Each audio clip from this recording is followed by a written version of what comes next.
Now we are on Only One May Rise Barny's Scarab Lord Adventures. This video is sponsored by NordVPN. Hey, what's up? Do, do, do, do, do, do.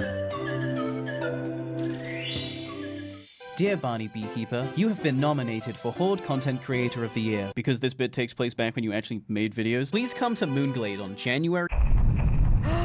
So there I was, January 18th, 2020, gathered with what was possibly the entire population of Grobulus to celebrate our server's success and community. On this sacred night of festivities, the Horde and the Alliance would lower their weapons of war, craft, and instead raise a tankard of Rumsy Rum Black Label to the Grub Mob. A toast to all those who make our server great, and plus 15 stam for 15 minutes. Nice. The sheer volume of people at this event was unlike anything I had previously experienced. I mean, sure, Orgrimmar on a Tuesday night is pretty busy, but this was something else. Damn. Both Horde and Alliance together in one tiny village at peak hours on the weekend for a player-organized award ceremony? Pretty fucking cool if you ask me. Transfers to Grobulus are open. The winners for most active Alliance community are Goof! Sorry about the view, by the way. Originally I was perched on top of that building over there, but turns out that building is cursed. What?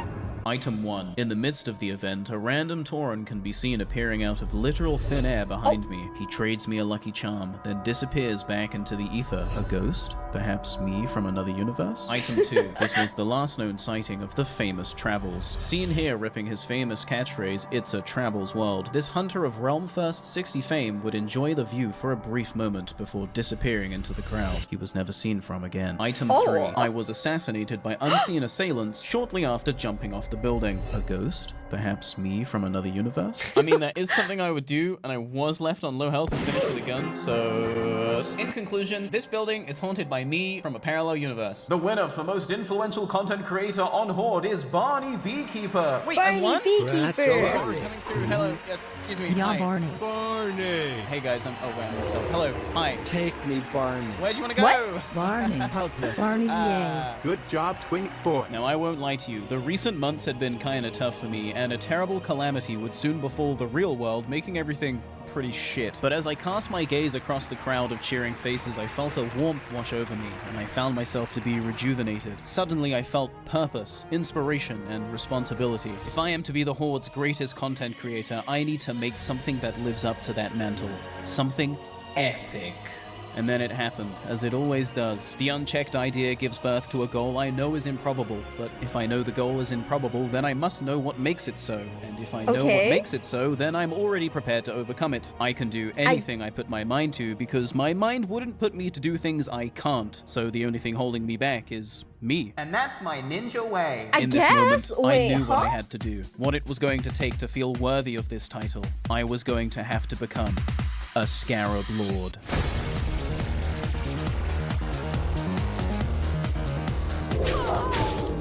Barny Beekeeper.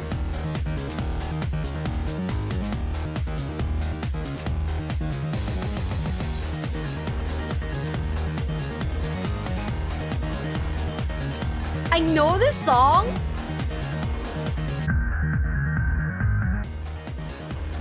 But like, well, I can't remember the name.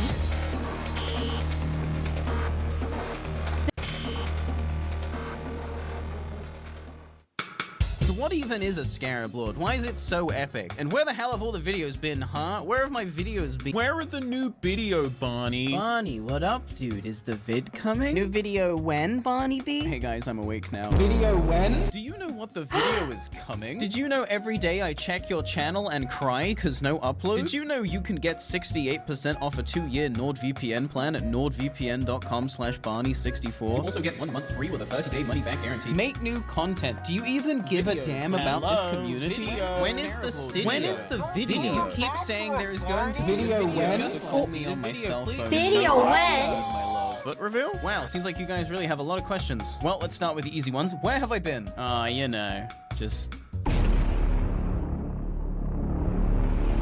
enjoying my favorite game where bosses can just decide to walk out of bounds, becoming untargetable just as they were about to die. Oh. But what if that boss had a move where every time someone died, he leveled up, making him bigger and stronger? Wait, what? Man, it would sure suck if he could teleport you to him so you fall under the map and die and get kicked from the game because the game knows you're out of bounds, but then you get stuck in an infinite loop of just logging in, falling, and being kicked. Wait, what? I was also playing a little bit of Animal Crossing. I found this strange monument under my house, and there was this skull that whispered to me, boasting ancient forbidden alchemical secrets, how to transmute gold. But that price, that awful price. I did things to those animals, horrible things, unspeakable things. Was it even worth it? Yes. Flying under the map in my favorite video game. Did we go through that? Existential Dread. I played through RimWorld again. Probably gonna make this into a video though, so I shouldn't really show this. Also, planning to make this entire video series that you're watching right now. You're welcome. It's Scarab, dude. This doesn't happen overnight. Also, all of this...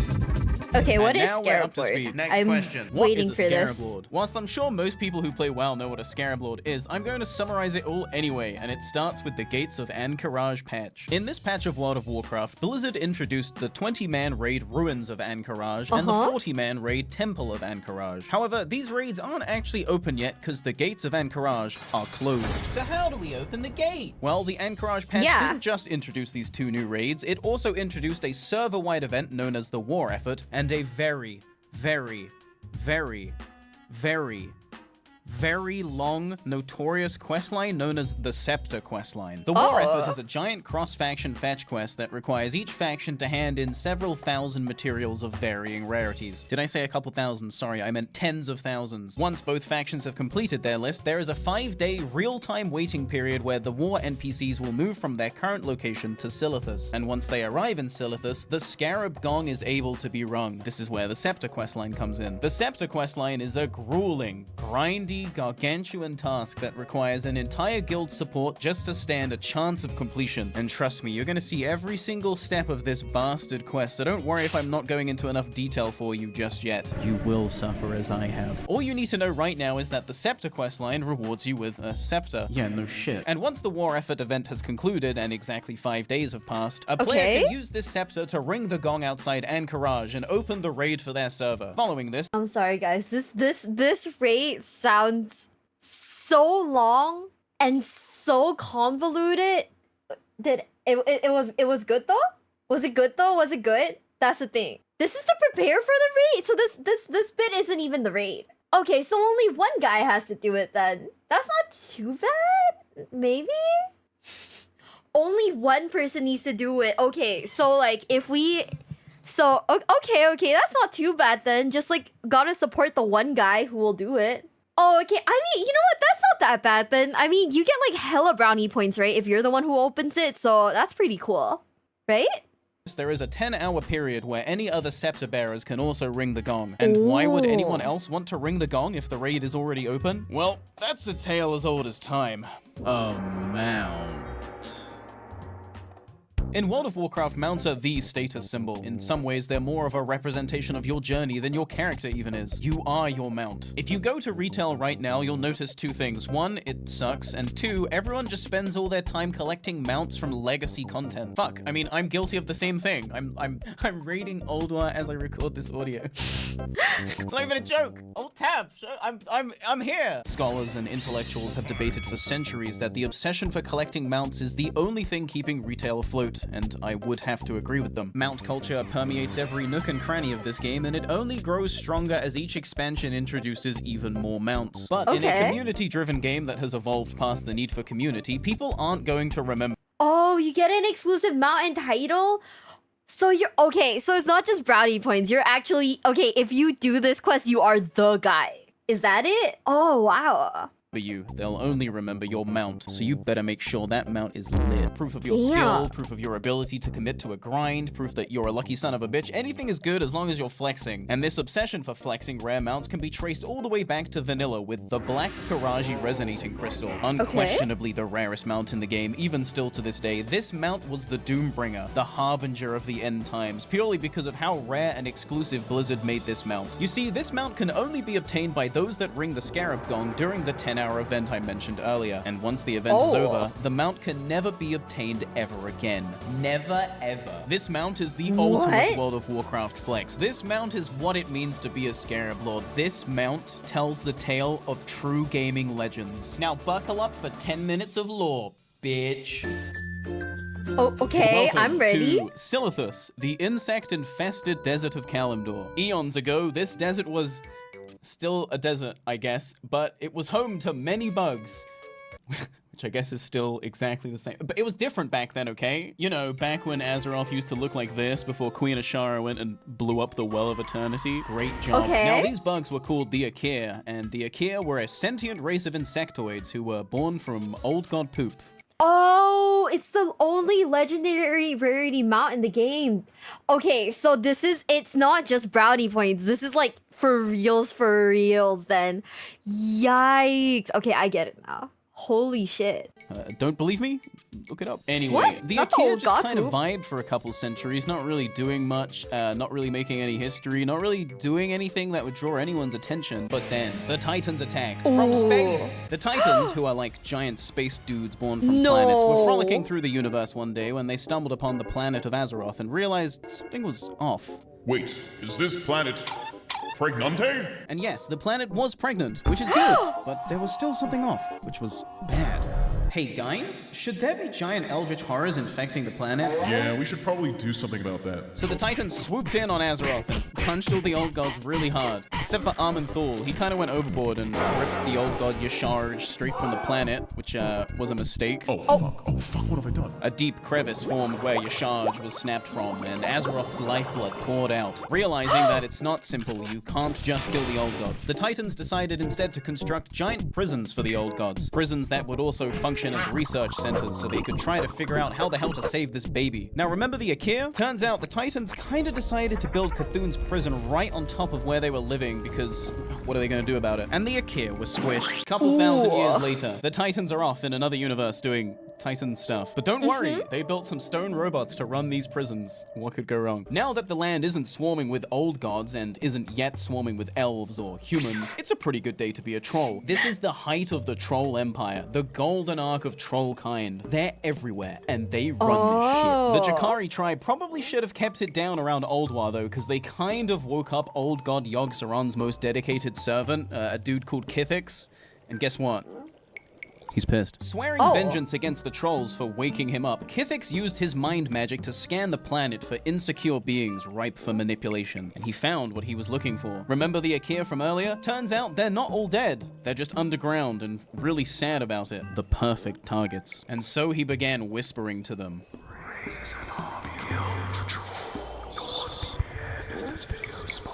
After decades of whispering, the job was done. The small tribe of insectoids had reproduced into an army, and Kithix was ready to go to war with the trolls. Wait. Only he definitely wasn't ready to go to war with the trolls, because he actually got his ass handed to him like the same day, and then Kithix, he just fucking died. Fuck this, said some of the Akir. We're just gonna go back underground. And then they ran away to the north to create the subterranean kingdom of Azjol Narub. The rest of the Akir, who definitely didn't want to go back underground, decided, no, it's time to rise up and take back our land. They ransacked the prison of Cthulhu and started building an insect kingdom inside it. It's hard to say whether or not the Akir knew that there was an old god unconscious in the basement, but what we do know is that Cthulhu's latent energies started transforming the Akir, and before long they had become an entirely new race, the Karaji. They named their old god prison Hive Kingdom Ankaraj, and then they just fell asleep for like 1,000 years. 1,000 years later, Azeroth looks a little different now, because Queen Ashara... Yeah. Anyway, Silithus is now a night elf territory because the druids want to make Silithus into a lush green forest and plant a big tree there and call it Dordrasil. Oh, also, Cthulhu just woke up. Wake up, bugs. Go do bug stuff. And so all the bugs woke up and flooded Silithus, and it sucked. Hey, these bugs are killing us, the night elf said to the archdruid. The archdruid was like, don't worry, guys. My son got this. And his son was like, wait, what? And then his son died because he definitely didn't got this. No, the Archdruid cried. My son is dead. I'm too depressed to war. And so the bugs pushed the Night Elves out of Silithus into Ungoro and made 3 hives, here, here, and here. Then the bugs pushed the Night Elves out of Ungoro into Tanaris and made a hive here. And then the bugs pushed into Tanaris and made 2 hives here and here. And by this point, the Night Elves were like, hey, these bugs are still killing us. Do something, Archdruid. And the Archdruid was like, don't worry, guys. The Bronze Drakes got this. And the Bronze Drakes were like, wait, what? No, we don't care about this. Knock, knock. It's the Karaji army with huge bugs. With swords. Sword bugs. Open the caverns of time. Stop having them be closed. No. Okay. Now that the bugs had tried to move on his territory, Anachronos was angry, so angry, he called up all his dragon friends to come help him nuke the bugs and push them back into Ankaraj. One by one, the Drakes used their signature forbidden jutsus to thin the Karaji numbers. And then Anachronos, when the Archdruid channeled their energies to create a giant gate and sealed Ankaraj shut forever. TM. With his fire breath, Anachronos melted down the dead Anubisath into obsidian, and with it he formed a sacred gong. He then produced 3 ultra-rare gems, and together with the leftover obsidian, he fashioned a scepter. Should you ever need to reopen these gates, take this scepter and ring the gong. The Archdruid received the scepter, turned to Anachronos and said, "What? I'm not going in there? Ever." And then he smashed the scepter I into little guess. pieces, and Anachronos was like, Okay. Dick? and then he flew off. Present day. Turns out the bugs have realized, wait, this is a wall. We can just climb over it. Some of us have wings. Like, what are we doing? So now Silithus is being swarmed again, and we need to open these gates to take the fight to the source. And unlike the bugs, we can't just climb over the wall. So if we're going to open these gates, we need to rebuild the Scepter of the Shifting Sands. And to do that, we're going to need help. Lots of help. Please wish me luck. Welcome to day 1 of patch 1.13.5. Turns out you can just climb over the wall. Yeah, we figured this out in like 20 minutes, so... Cool. That's the end of the video series. Thank you for...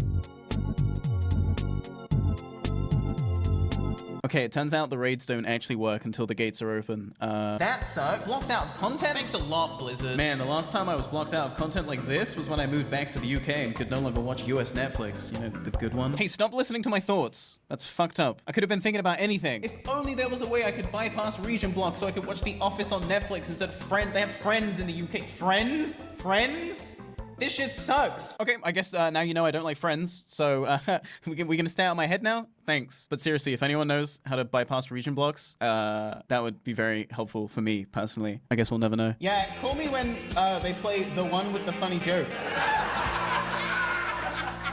This is laughter inside my own head. Welcome to Cenarian Home, the final outpost. Here we can find Baristolf of the Shifting Sands. Hey, what's up? I'm Baristolf of the Shifting Sands. All you need to know about this guy is that he was brought back to life by Anachronos with magic sand, and now his eternal service is that he has to stand here and just watch forever. And if you think that sounds miserable, I take no pleasure in telling you that his fate gets so much worse. Like right now, I'm supposed to be picking my quest up from him.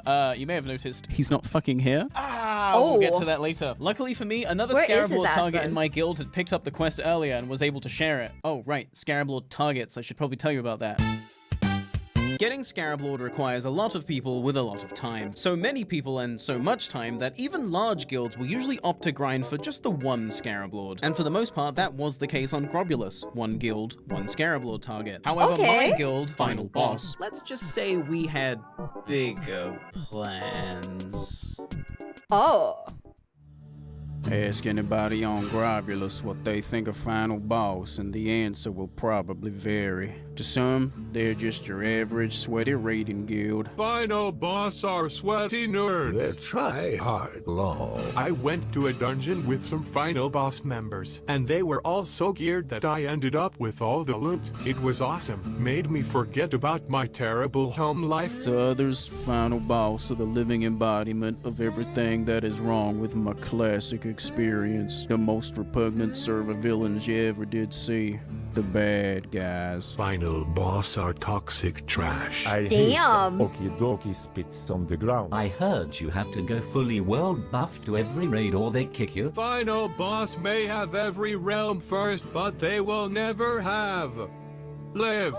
As you They'll can see, never we have have lives. quite the Oh, shit. reputation. And given that this is a roleplay server, it wouldn't be very in character of us to slack during this event. Why stop at one Scarab Lord when you can have 2? Oh my god. Oh. But wait.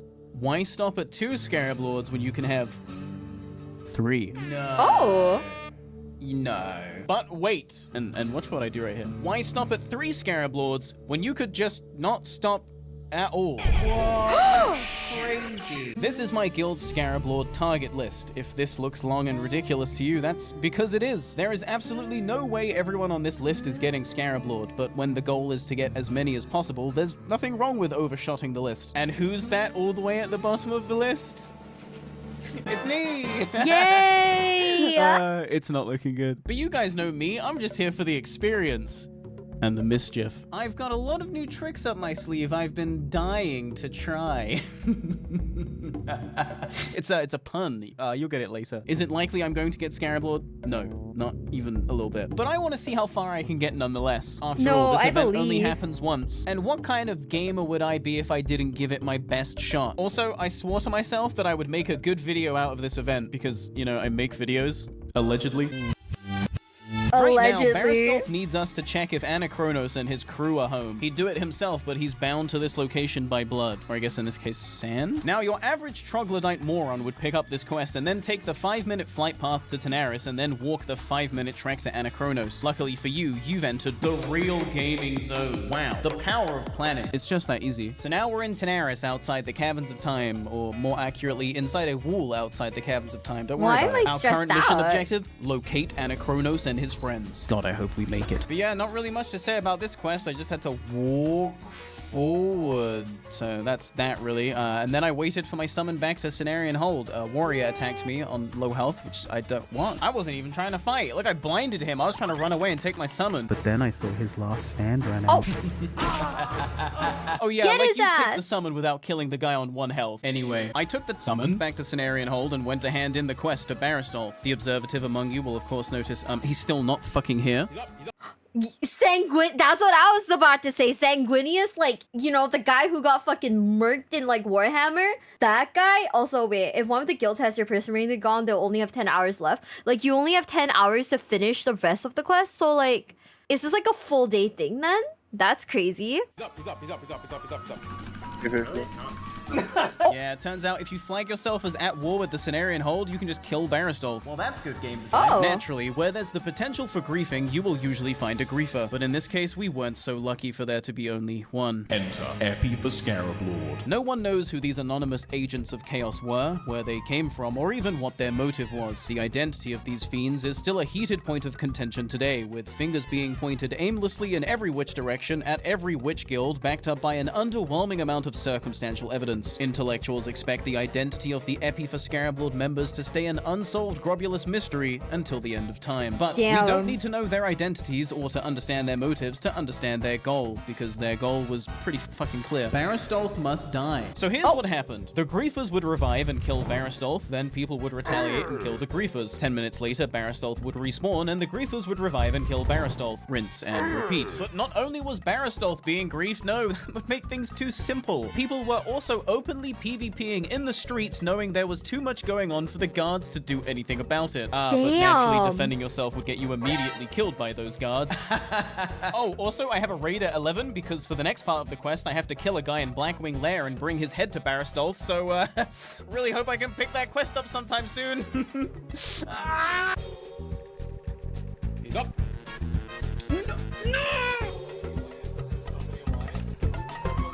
The server lag! Let me speak to him! Dude, server lag would tilt the fuck out of me. Barny, you get it? That's your time. Nope, I'm fucking dead. Haha. I'd love to see a video of this from your perspective. It's not very interesting. I gotta completely be. Yes.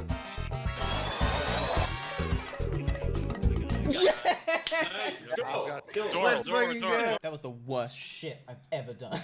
Oh, how naive I was back then. Little did I know I'd come to long for those days of waiting 2 hours to pick up a quest. But as for right now, I'm kind of late for that raid. Yes, 39 other people were waiting for me whilst this fuckery was going on. Thanks, Epi for Scarab Lord. I honestly wasn't expecting the level of griefing to be this high right off the bat, but as a wise man once said, if you didn't expect this to happen, I don't know what world you're living in. Welcome to Blackwing Lair. In the dark recesses of the mountain's peak Nefarian, the eldest son of Deathwing, conducts some of his most awful experimentation, controlling mighty beings like puppets and combining the eggs of different dragonflights with horrific Is this the quest where like that one dragon dies?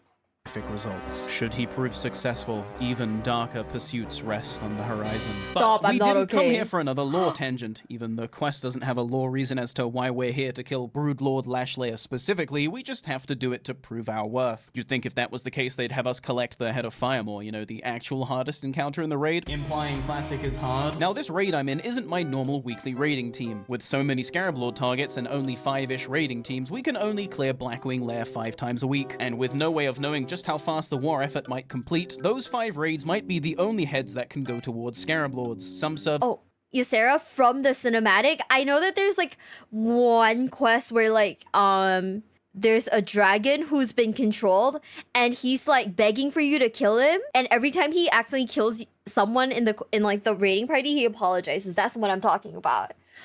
Dude, if this is the quest with that one dragon, I'm gonna be so sad. I don't remember what the dragon's called, by the way. Others were predicted to and did finish their war effort hand-ins on day 1. And while Scrobulus wasn't predicted to finish that fast, one thing was for certain: if you want a serious chance at Scarab Lord, you need to get a Broodlord head on your first weekly lockout. But when you're last on the list in a situation where not even your guild has enough raids to go around, you have to get creative. So I joined a GDKP. What?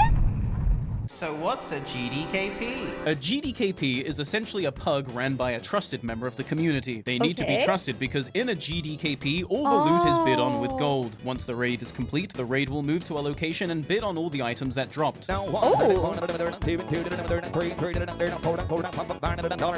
all the items have been auctioned off, the money is then totaled and divided equally amongst the raiders. You make a nice long queue, and then one by one, everyone is traded their share. It's a pretty good system for all those involved. Cool. People can join just to make money, people can join to try and buy gear, people can join just to have fun and raid for fun. People raid for fun? Wait, people play this game for fun? On Grobulus, we have many people really GDKPs. play for on fun? Horde side only, by the way. The Alliance don't know what the fuck they're doing, and this isn't even like a haha, Alliance suck meme. Like, they actually don't have GDKPs, and they also outnumber us, so it doesn't even make sense. Like, what are you guys doing? This post made by the Horde Grobulus gang. Step it up, Alliance. It's kind of sad. But as I was saying, on Horde side Grobulus, we got GDKPs running every single fucking day of the week. You can't even look at the trade chat without having copy pasta Not you guys playing for fun. Oh forced down your throat.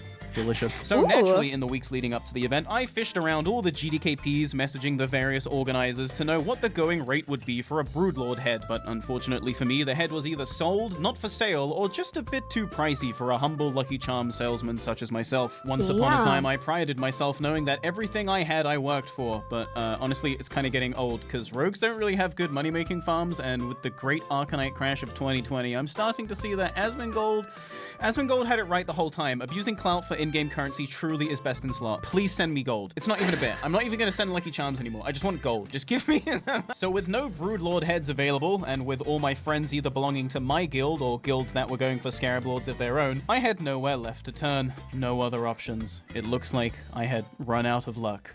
Sight, bitch! I rubbed my Lucky Charm and put that thing into overdrive, starting a chain of catastrophic timeline-altering events. Temporal sickness is a very real thing. I haven't felt quite like myself since I manifested this timeline, but it was worth it, because in this timeline, Virgin's weekly GDKP actually doesn't have a Broodlord head target. In this timeline, Bon Hoovy is too put off by the Scarab Lord grind to want it. So in this timeline, the Broodlord head goes to me. And because I re-rolled timelines until I made it this way, in this timeline, I don't even have to pay for it. God, I'm fucking good. Anyway, the rest of this raid was a pretty standard ordeal. We finished in about 90 minutes with no wipes, which is pretty damn good for a pug. If you came for dungeon drama, I'm afraid I've let you down. The best I can do is let this clip 90 minutes. Oh my god. Now I completely get why people like actually carve out like blocks of their day to do raids in like WoW. 90 minutes, huh? Play out wherein I go 12 seconds without getting healed and die.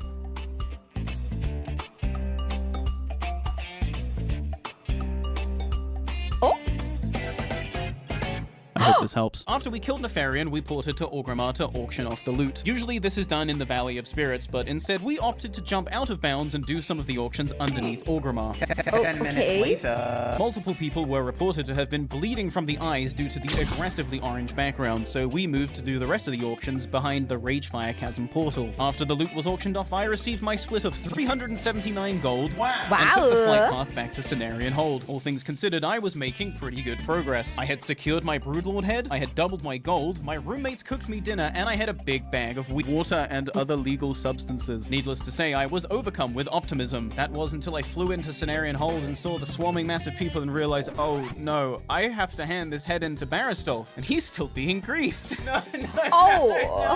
For 2 more agonizing hours, I had to watch Barristol spawn, live, and die over and over and over. Epi for Scarab Lord had at this point been griefing Barristol for 6 hours, and morale was at an all-time low. The Chaos Insurgents had succeeded in wearing everybody down, and the people cried out for relief, for an end to their misery. I reached across my desk and lightly caressed my framed image of Jeff Kaplan and closed my eyes. Please, Jeff. Please help us. Wait, Hear my... isn't that the Overwatch guy? Okay, to everyone new, I don't know much about WoW. Never really played WoW except for that one time we did the hardcore stream. I only know the guy from like Overwatch, and it's from his like those like random videos of him. He didn't work on WoW. Oh, ooh, I'm in a very casual guild in retail. 2 hours, 2 nights a week. Okay, I guess that's not bad. That's not too bad. That's not too bad. Yeah. I pray. Do something. Do anything. I opened my eyes. Barristol respawned, but I was late. I spammed revive and mashed my interact macro. The window opened, I clicked my quest, I handed it in, and I... Yes! As you can hear, I was quite ecstatic, but not as ecstatic as Barristol, because as you might have noticed, he's still fucking here, not dying, not dead, not under attack, but alive, and standing proud, ready to hand out quests. And you want to know why? Because after 6 long, awful, harrowing hours, Blizzard had finally taken notice of us peasants and reached out their giant frosty hand and made Barristol invincible. No changes, by the way. And just like that, the evil was vanquished. Epi for Scarab Lord was no more.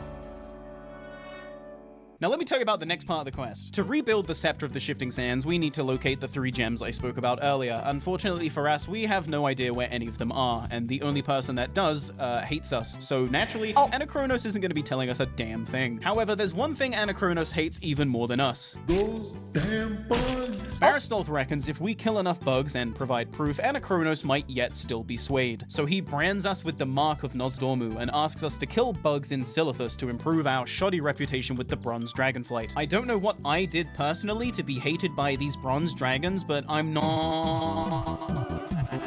As an agent of Nosdormu, anytime I kill a bug from one of the 3 hives or the spire outside Cenarian Hold, I will be able to loot between 1 and 4 Silithid carapace fragments. Once I have 200 fragments, I can hand them into Barristol to improve my reputation with Anachronos. Oh wait, my reputation's really bad. How many times am I gonna have to do this quest? He will also give me a proxy of Nosdormu, an item that lets me deputize other people so they too can collect fragments without having to do all the steps that led up to this point in the quest. Speaking of proxies and good reputation, nordvpn.com/Barny64. Alert. Oh my god. Cyber deal. By the way, guys, if you're wondering why we're watching the ads, it's because we are watching Barney's content for free. The least we can do is watch their ads, am I right? The game kind of went to shit after he and others switched to other projects. You know, that makes sense. That makes sense. How long it took to get things when you did Classic? Yeah, I remember that it took forever to level. It took like, what, 4 hours to level up to like 7, I think, or 8? A 68% off our 2-year plan, and also get a free month, and also get a free gift on top. Cyber deal. I literally paid my taxes using NordVPN because the state of Michigan for some reason doesn't accept payments from IP addresses outside the USA, and I'm in the UK. Hello? I just want to... Cyber deal. This service stopped me from accidentally committing tax evasion.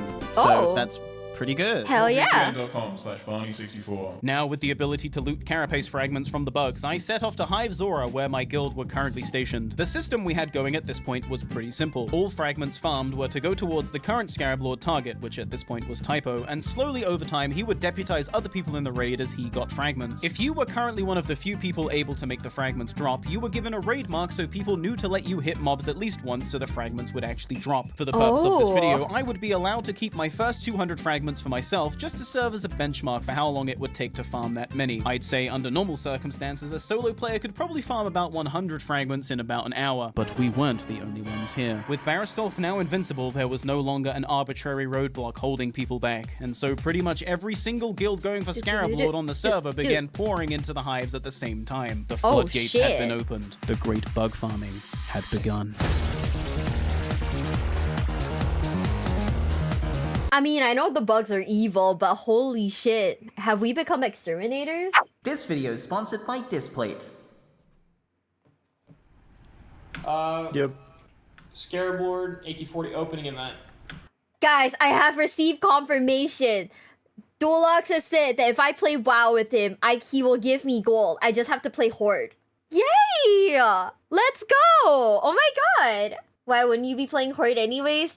You see, my boss has lovingly told me that if I even attempt to make an alliance character, I'm getting kicked out of the company. So, you know, I guess I'm playing the Horde, guys. So, one of the more hardcore goals we have for vanilla is we want to have the most Scarab Lords in the world. Okay.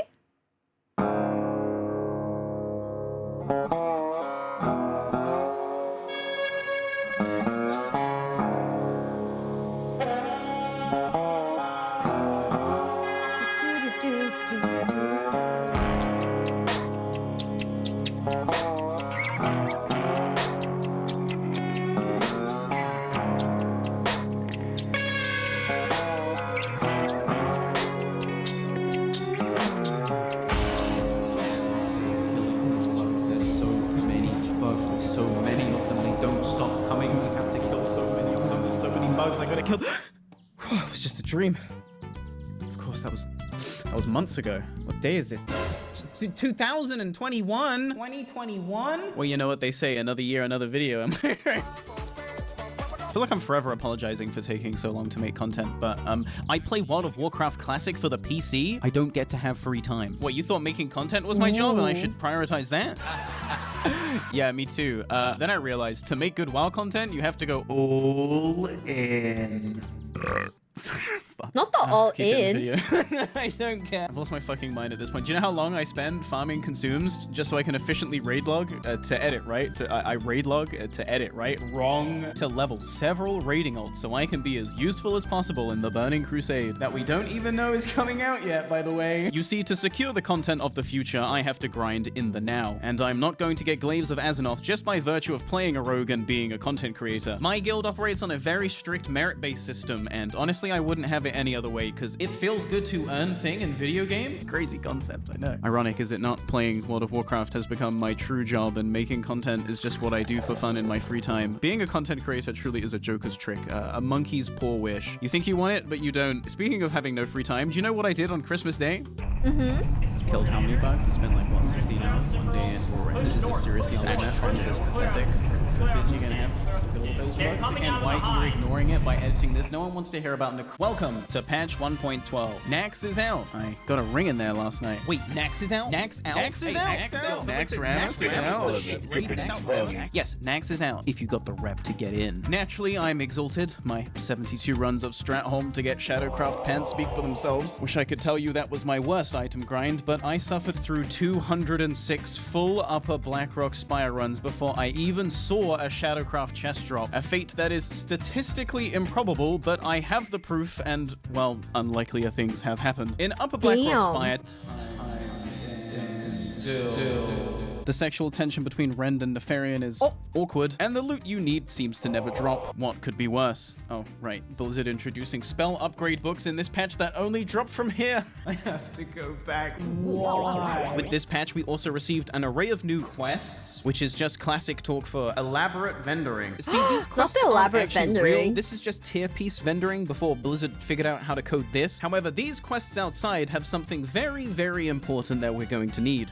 Yeah? Argent Dawn tabard. Sorry, I mean Ooh. consecrated sharpening stones. But I am gonna pick up that tabard too, because it's fucking best. Consecrated sharpening stones give plus 100 attack power against undead for 1 hour, making instant poison pretty much obsolete in Naxxramas except on the Fairlina and Myexna fights, because they're not undead. By the way, rogues, on Myexna you can vanish the web spray, so go get that 99. Really? Because they're so Wow. strong in Naxxramas, I'm going to want a lot of these sharpening stones, about 3 per week until Classic ends, so I don't know, let's call that like 6 months tops. That's like 72 stones, but then I also need to factor in, I'm gonna want these stones in Burning Crusade for some bosses that we don't even know is coming out yet, by the way. I'll be clearing those bosses once per week, every week, since they come out until the end of TBC's life cycle, so that's a lot of stones. But one single consecrated sharpening stone costs 8 necrotic runes, and there's only one place to get necrotic runes. Everyone needs them, everyone's grinding for them, and they're only around for a limited time, because of course they are. Welcome to yet another virtual hell resource war curated and designed by Blizzard Entertainment. Welcome to the grind. But it's not the grind people want to see. People want to hear about the bug families looking through 300 hours of footage. Multiple times, by the way. You gotta edit that. You gotta do it now. No one wants to hear about necrotic runes. Maybe they want to hear about Displate, which is this video's sponsor. They do look good on my wall. Every couple of hours, a random invasion will begin somewhere on Azeroth, signified by a purple skull on the map and giant floating ziggurats appearing in the sky somewhere within that zone. If you follow one of the necrotic bolts fired from the ziggurat, you will uncover a horde of ghosts and ghouls protecting a necrotic shard. These mobs can drop single necrotic runes, but the real reason we're here to kill them is to weaken the shard, because once you weaken the shard enough, 4 dudes will teleport down from the ziggurat and attempt to repair it. Using 8 necrotic runes, you can curse one of these dudes and turn him into an elite Shadow of Doom. These dudes fucking slap, by the way. But this is what you came here for, because these elites drop a guaranteed 30 necrotic runes. Now, I could have busted my balls for days, maybe even weeks, fighting against players of both factions for some necrotic runes, but when I heard my friend only got 34 necrotic runes in 1 day due to the sheer congestion and griefing, I had flashbacks to...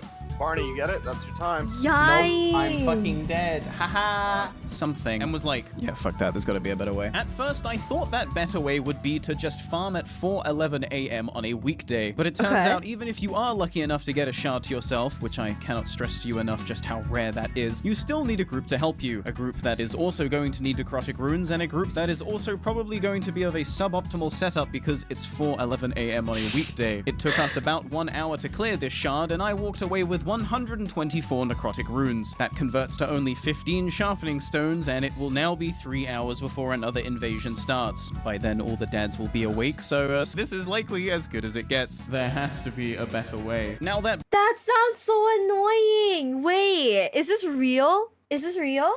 That is so annoying. Oh my god. Okay. Wow. Do people actually... Oh, wow. Okay. This is so sad. Guys, should I be scared? Should I be scared to play? Oh, gotta suffer, you wanna be a sweaty min-maxer? That's me. Damn. Okay, well, shit, we're playing Hardcore Classic too. Oh no. better way wasn't death rolling this warrior for his last 7 gold, which he needed to spend on repairs, but I did it anyway. No, the better way was in fact something so obvious I was surprised I didn't think of it sooner. All I actually had to do was just wait. 1 whole month to be exact, until Christmas Day 2020. When everyone else was offline spending potentially life-threatening quality time with their loved ones, Red Spawn and I came in and cleaned house. Yo, that's so smart.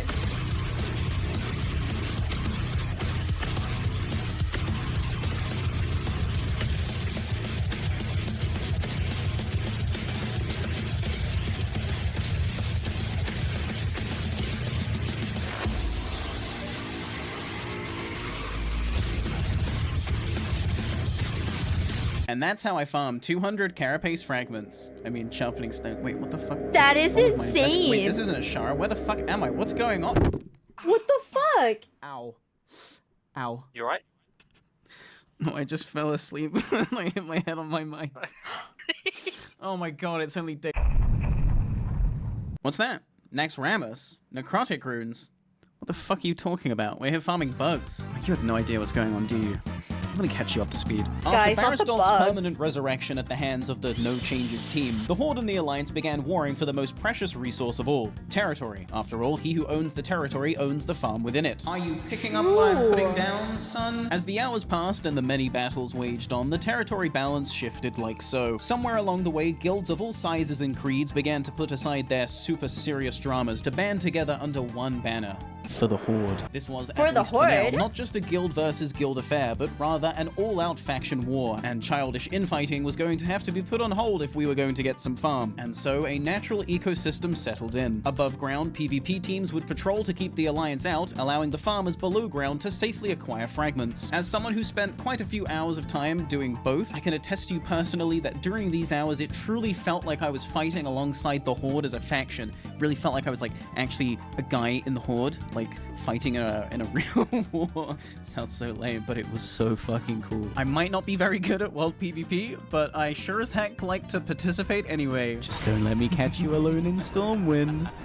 God, I fucking love being a... Ow! This system of holding mass territory as a faction had proven to be quite successful, and after a while, the large-scale fights seemed to die down. The Horde, whilst very condensedly packed, had their territory in Hive Zora, and the Alliance, whilst not exactly working together as one unit, had their territories in Hive Ashi and Hive Regal. As a full moon rose and the evening settled in, a calm finally swept across Silithus, and for just a brief moment, there was no fighting. There was no drama, no bad vibes. It was just guys being dudes, hanging out, killing some fucking bugs. And then he appeared. The one who would put this tenuous horde pack to the test. Cloaked in a mantle of feathers, brandishing a mallet, scorched by the sun itself, he descended from the cosmic realms. The Sage of the Six Moons. Okay. His teachings rang out in the general chat, imparting a most forbidden technique to all druids. A highly illegal Moonfire scroll wheel macro that can tag mobs on frame 1. I'm pretty sure people actually got banned for using this, by the way. With this, the druids would have power to completely disrupt the emergent ebb and flow of Hive Zora. Why be cordial with your fellow faction member and let him have that farm when he literally cannot stop you from tagging it before him?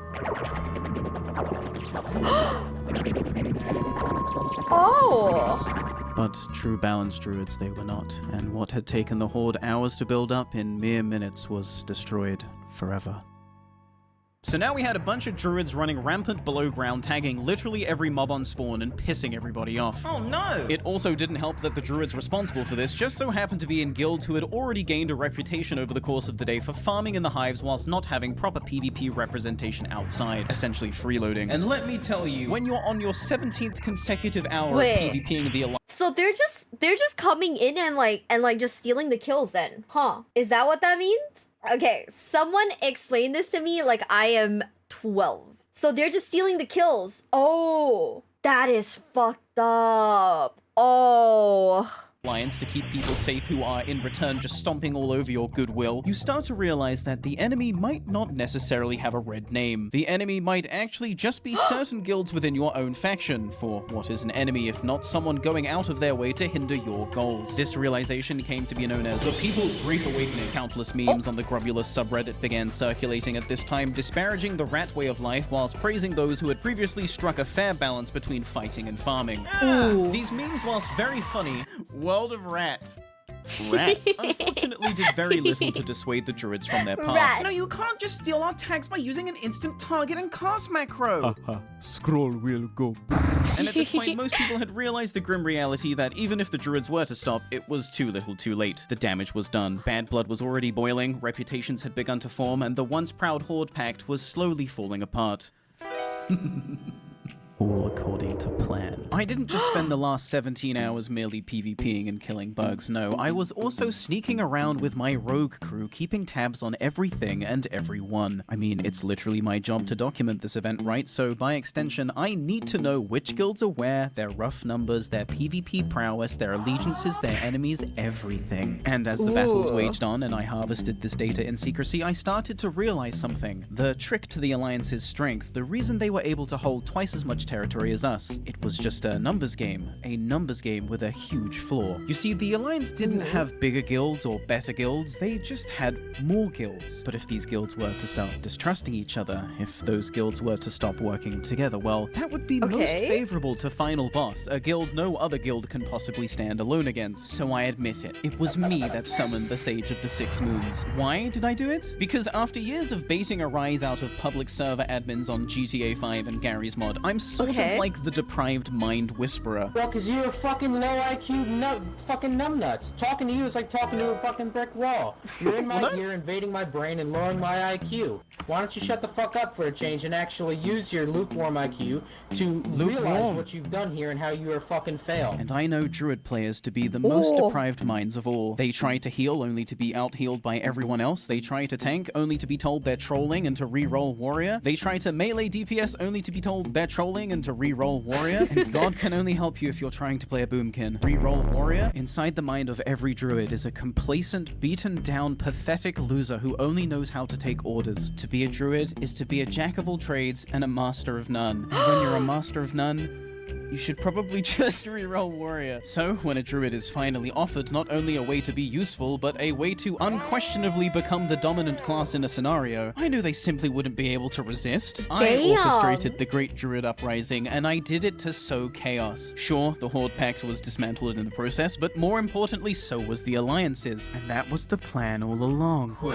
fact check. The Alliance have more territory. The Alliance have more guilds. The Alliance have more numbers. The Alliance have more druids. I can only imagine the levels of griefing the Alliance were suffering through these hours. So now was the perfect time to strike, and Hive Regal, coveted for its higher drop rates, was our prime target. Ooh. Everyone that can hear my voice is abandoning their current position, and you will move at that time. Everybody will group up at 3780. Is this for a Regal push? Yes. I think it's time we let these fucking rats drown. Leaving Hive Zora completely open to attack from the north, my guild consolidated their numbers at a secret location alongside every other true and noble guild left. We were going to hit the now weakened alliance with the full force of the rat-free horde. For the last 24 hours, Silithus had been the stage to many large and small-scale PvP skirmishes, Damn, people but are losing nothing their would fucking compare minds. to the raid on Hive Regal. You know, honestly, I feel like one of the main reasons why I've never played WoW or thought about playing WoW is because, like, when you see that many people on the screen, it looks so, like, messy, right? That, like, it kind of frightens me, where I'm like, oh, that's a lot of people. This is stressful. I don't know, maybe as a noob, I'm like, oh, this is stressful. There's a ton of people. But I guess maybe if you're a seasoned player, it's fine. You'll pretty much never take part in anything like this. This never happens in retail? Oh, okay. I don't know. Do you guys get what I mean? Is it a weird thing to say? Like, when you see, like, such a large number of people, you're just kind of like, ooh. Even when I play, like, yeah, I have social anxiety even in fucking MMOs. Like, even when I play RuneScape, right? I turn off, like, I have the thing that turns off, like, other people, right? It's kind of dumb, I know. It's kind of dumb.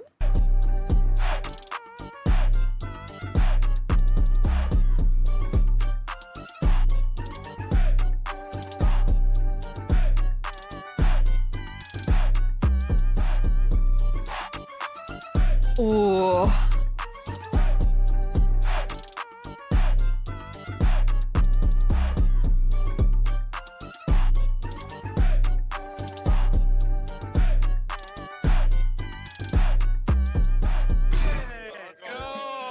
The raid on Hive Regal had been a complete success. Such a success, in fact, that for the next 24 hours, nothing else of note happened. Or maybe it did. I wouldn't know. I was in this room the whole time farming bugs. My only contact with the outside world during these hours was through general chat, but because humans aren't designed to sit in front of a screen for 58 hours at a time killing virtual bugs for clout in a 15-year-old video game, general chat was even more general chat than usual. The populace in their delirium were all suffering from a mass hallucination known only as Snake Min, a deity-like figure who doesn't seem to have any certain lore or single point of origin that I could place. He exists only in the delirious scrollings of those who have contracted bug brain, a condition that befalls all those who enter Silithus with the intent of farming fragments. You'll know you have bug brain when you start seeing carapace fragments where you shouldn't be seeing them. You start hearing bugs, the what? Their mandibles, the howl of the wind as it rolls through the caves, and what days I'm hearing bugs in real life. Sleep in here. Keep farming fragments. What the fuck is a fragment? I should type in general chat. I'm severely sleep deprived. And you see him.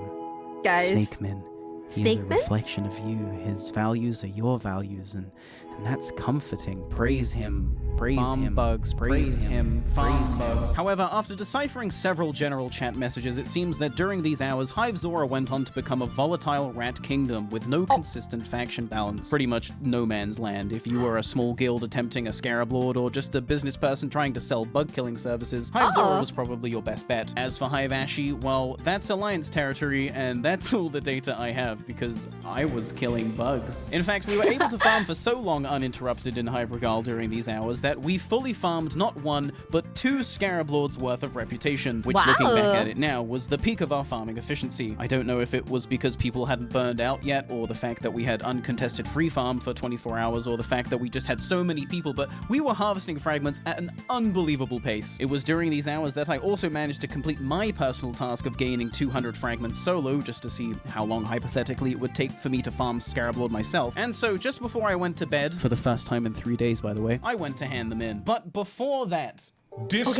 metallic posters for your walls. With over 1.4 million designs ranging from gaming, those are so anime, cool looking. movies to nature, you're bound to find something you like in a size that suits the space you have to work with. It turns out a lot of artists I follow on Twitter have stores on Displate, which made my selection rather easy. How could I not go for Dreamwalker's incredible Warcraft vistas or these beautiful pastel wave cityscapes by Allura? Installation takes literally 20 seconds. You just stick it to the wall with magnets. It's so easy a paladin player could do it. Warning, browsing this website will absolutely make you want to purchase Displates, so make sure you're either a content creator capable of using your clout to decorate your apartment for free, or using my discount link in the description, which if you use will get you 30% off your first 2 Displates, or 37% off if you get 3 or more. Hell yeah! Wow. I'm currently smelting my thorium that I have been getting from rich thorium veins that I have been sneaking from other people. Yo, Barny, fuck off.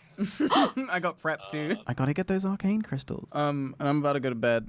I've been awake for too long. But before I go to bed, I'm gonna hand in these 200 fragments. Probably my only 200 fragments. I've actually farmed like 800 fragments, but I only kept like 1 in 4. Reminder, to progress past this part, I would have to hand in enough fragments to fill this bar, and then 2 more. Handing in these fragments will give me 200 rep. What? That was... I'm going to bed. And go to bed I did, wherein I caught a delicious 6 hours of sleep before... work? Now, of course, some of you might be thinking, wait, you're still farming bugs, but why? You've pretty much seen for yourself that Scarab Lord isn't gonna happen. Why are you still torturing yourself? And to that I say, I made a promise I intend to keep, that I would live up to the mantle of the best Horde content creator and make something truly epic on this event. And do you really think that this is a good ending? Right here, right now? I didn't think so. We still have Scarab Lords to farm. We still have quests to help with. And I'll be damned if the last 3 days were for nothing. I don't go back on my word. I promised you the good content, and I'm gonna fucking deliver, because that's my ninja way. And so that's why I, after only 6 hours of sleep, reawoke and logged right back onto World of Warcraft. However, this was not the Silithus I had left behind. In my absence, the largest Alliance guild, Goof, whom we pushed out of Hive Regal some 30 hours ago, had reclaimed the entire West Hive in a similar fashioned raid, leaving final boss with the South Hive and the surface surrounding. And as you've probably already guessed, the East Hive fell to the rats. Goddamn fucking Not the rats! Goof, knowing that it would probably take the entirety of final boss to clear them out, had in this moment made a very clever play. We can't go and fight them because that would leave our hive open to the rats. They can't... You know, that makes sense. I feel like most of the people who play WoW, right? Because I saw my babysitter play WoW when I was like growing up, right? So like, I feel... Okay, so do you think most of the people who play WoW are like people who have like families now? Right? They should be like, you know, like old enough. Ooh. Pretty much not me though. Oof. 07s. Yeah. This isn't... Okay, this is interesting. Can't come and fight us because that would leave their hive open to the rats. Ah, so we have a stalemate, Not right? the rats! No. Unfortunately, all the people with PvP sense were at this time asleep, and so those that were left decided, fuck it, let's just fight anyway. Remember how I said both hives would be left open to the rats if this occurred? Well, that's exactly what fucking happened. Wow, I can't believe it. Luckily, some strategic masterminds were able to log in before me and negotiate a ceasefire. And I guess part of that ceasefire agreement was that our best PvP rogue Kim Possible would be taken hostage by the enemy. This is literally what I logged in to see. Roleplay? From the 2 sweatiest guilds on the server? Huh? This is how you know bug brain is a real thing. Hours passed, and it was clear that the easy free farming of yore was over. The war between Goof and Final Boss had definitely been a huge blunder for both sides. Alas, this was the new reality. A reality of slow farm and rats. So many rats, so many bugs, so many rats. And if things couldn't get worse, I then heard that one noise no one wants to hear in World of Warcraft. Okay. There was an enemy rogue in the cave. So now I had to worry about this fucking rat called, literally called Ratbag in front of me stealing my tags. And I also had to be worried about the unknown assassin who was definitely gonna jump me at low health for that easy honor kill. But then there came so many occasions over the next hour where I was definitely low enough to just be a free kill, but I didn't get killed. The scenario made no sense. The rogue was still here. But he wasn't doing anything. This puzzle weighed heavily on my mental, so much so that I ended up losing my first tag to Ratbag in about an hour. Or did I? Your eyes do not deceive you. The gnome rogue ran straight through me to get to Ratbag, the only person not in Final Boss in this cave, by the way, and unalived him. And I mean, am I gonna really get involved? This is a pretty good scenario for me. But hold on a second. I know that name. That rogue is in Goof. What the fuck is going on? So here's what the fuck was going on. The reason Goof wanted to take Kim Possible, the best PvP rogue we have to offer, hostage, was because they could then put Kim Possible to work in their hives killing their rats. I love this game. And Kim had done such a fucking good job, as is to be expected, that they felt obligated to return the favor by sending rogues into our hives to clear out our rats. But now that I knew what was going on, I wasn't going to let Kim have all the fun. I tailed Romrek back to the deepest recesses of the Goof hive and scanned for any target not wearing the Goof Troop guild tag. Rats located. I then waited for them to do rat stuff, where I intervened and did rogue stuff. And of course, Goof let me kill them with no retaliation. So I did what I do best and camped them till they logged off. The Rat Exterminator exchange program had formed. I and others would periodically cruise through Goof Hive to make sure it was nice and goof and unalive any non-goofers that were found. And on the flip side, whenever it was obvious a rat was overstaying their welcome in the Final Boss Hive, I would walk into the Goof Hive and beckon someone to come my way. They would then follow me back to the Final Boss Hive and camp every rat until they either spirit revived, or in the case of this warlock Frywood, logged off. I do have to give Frywood props though. Out of every rat across this entire event, they were the most persistent and the most annoying to deal with. They had me on ignore since the moment they showed up here, and they griefed my tags for like a week straight. Almost like they were trying to get in the video or something, so fuck you, I'm not showing any of it. As the days flew by and we ticked off more and more Scarab Lords, it seemed we had finally created the perfect farming ecosystem. We had the South Hive, Goof had the West Hive, we shared the surface, and rats were heavily deterred from disrupting this, knowing exactly who would be waiting on the other end to camp them. And in hindsight, it seemed so obvious. We should have just been doing this from the start. After all, Final Boss and Goof have the same goal. We both just want to get as many Scarab Lords as possible. And we're both the largest, most try-hard guilds of our respective factions. This only just makes sense. But this allegiance would never have formed if not for a stupid bit of roleplay at like 4 a.m. And this is why I will never not play on roleplay servers. This just wouldn't have happened. A silly little roleplay wherein they took our best PvPer hostage, started events that would soon turn into the greatest farming efficiency module we had had since we controlled all of Regal. Sure, we weren't farming as many fragments per hour, but they were safe, easy, rat-free fragments farmed alongside gamers who are striving for the same goal as you. Absurd numbers of Scarab Lords. What we lost in fragments per hour, we made up in morale and team spirit. And honestly, I really believe that if it wasn't for Goof, people in Final Boss probably would have burnt out way sooner. But of course, Hive Regal is a secluded corner of Silithus. What happens in Hive Regal stays in Hive Regal. And so for those looking in, they didn't see the events that led up to this allegiance. They didn't see the war. They didn't see the roleplay. They didn't see this collaborative effort as something to praise. All they saw was collusion. Cross-faction collusion evidence collection thread. The rats were pissed. Hello all. The past few days, I've been collecting and editing down evidence to send to Blizzard regarding this recent Final Boss slash Mastermind slash Goof Troop collusion. Now with Obsidian Council, it looks like. Feel free to add any evidence to the collection. I'm still going through video, and I reckon the more evidence slash emails, the better. This just ends up making the game worse, so hopefully we can do something to push back against it. Not the rats complaining. Stop. Be for reals. Oh my god, that's crazy. Attached to the thread was just a bunch of clips/screenshots of random rats just getting owned and being surprised they couldn't walk in as a solo player and just free farm in Ivory Gall. Suffice to say, we didn't get banned, shockingly, but it just goes to show how badly Bug Brain was affecting some players. For them, it was tough to see that the fact of the matter was Final Boss and Goof had just realized fighting each other at this point was a waste of time, and the best course of action to achieve the goal of farming as many Scarab Lords as possible was to just keep each other happy. This was a destined fate. It could have gone no other way, and the proof of this is that this Horde X Alliance large guild team-up was being mirrored across plenty of other servers. More importantly, however, this was also being mirrored in the fucking lore taking place in this event right now. The Horde and the Alliance are canonically teaming up to storm Anchorage. Did you miss that? Wait, back when the game first launched, the official rule was that factions weren't allowed to communicate. But they do that in the cinematics, right? Like, a lot. Wait, that's... Huh? But then they don't let you do it in the game, even though they do it in the cinematics? Okay, I don't get it. They want opposition? Oh. I mean...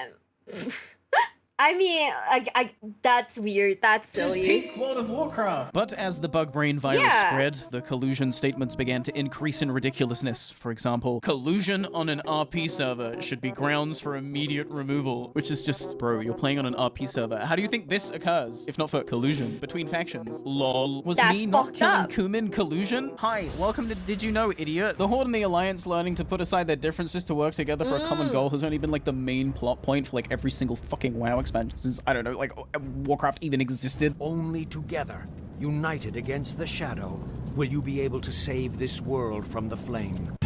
That's crazy. You and I stood side by side on the slopes of Mount Haijan. That world tree did not fall because the Horde and the Alliance worked together. Cross-faction collusion. Consider yourself reported, you dirty colluders. Now I am Cherry. Guys, we gotta report Jaina and Thrall now. We gotta report both of them for cross-collusion. Picking, it is worth noting that these rats were definitely in the minority of people, but they were a very fucking loud minority. So loud, in fact, that sitting President Donald Trump was forced to make a statement to combat the fake news regarding the collusion. Someone commissioned this and put it in my guild Discord. I had to use it. This is for the WoW Classic server. That's crazy. Grabulous, okay?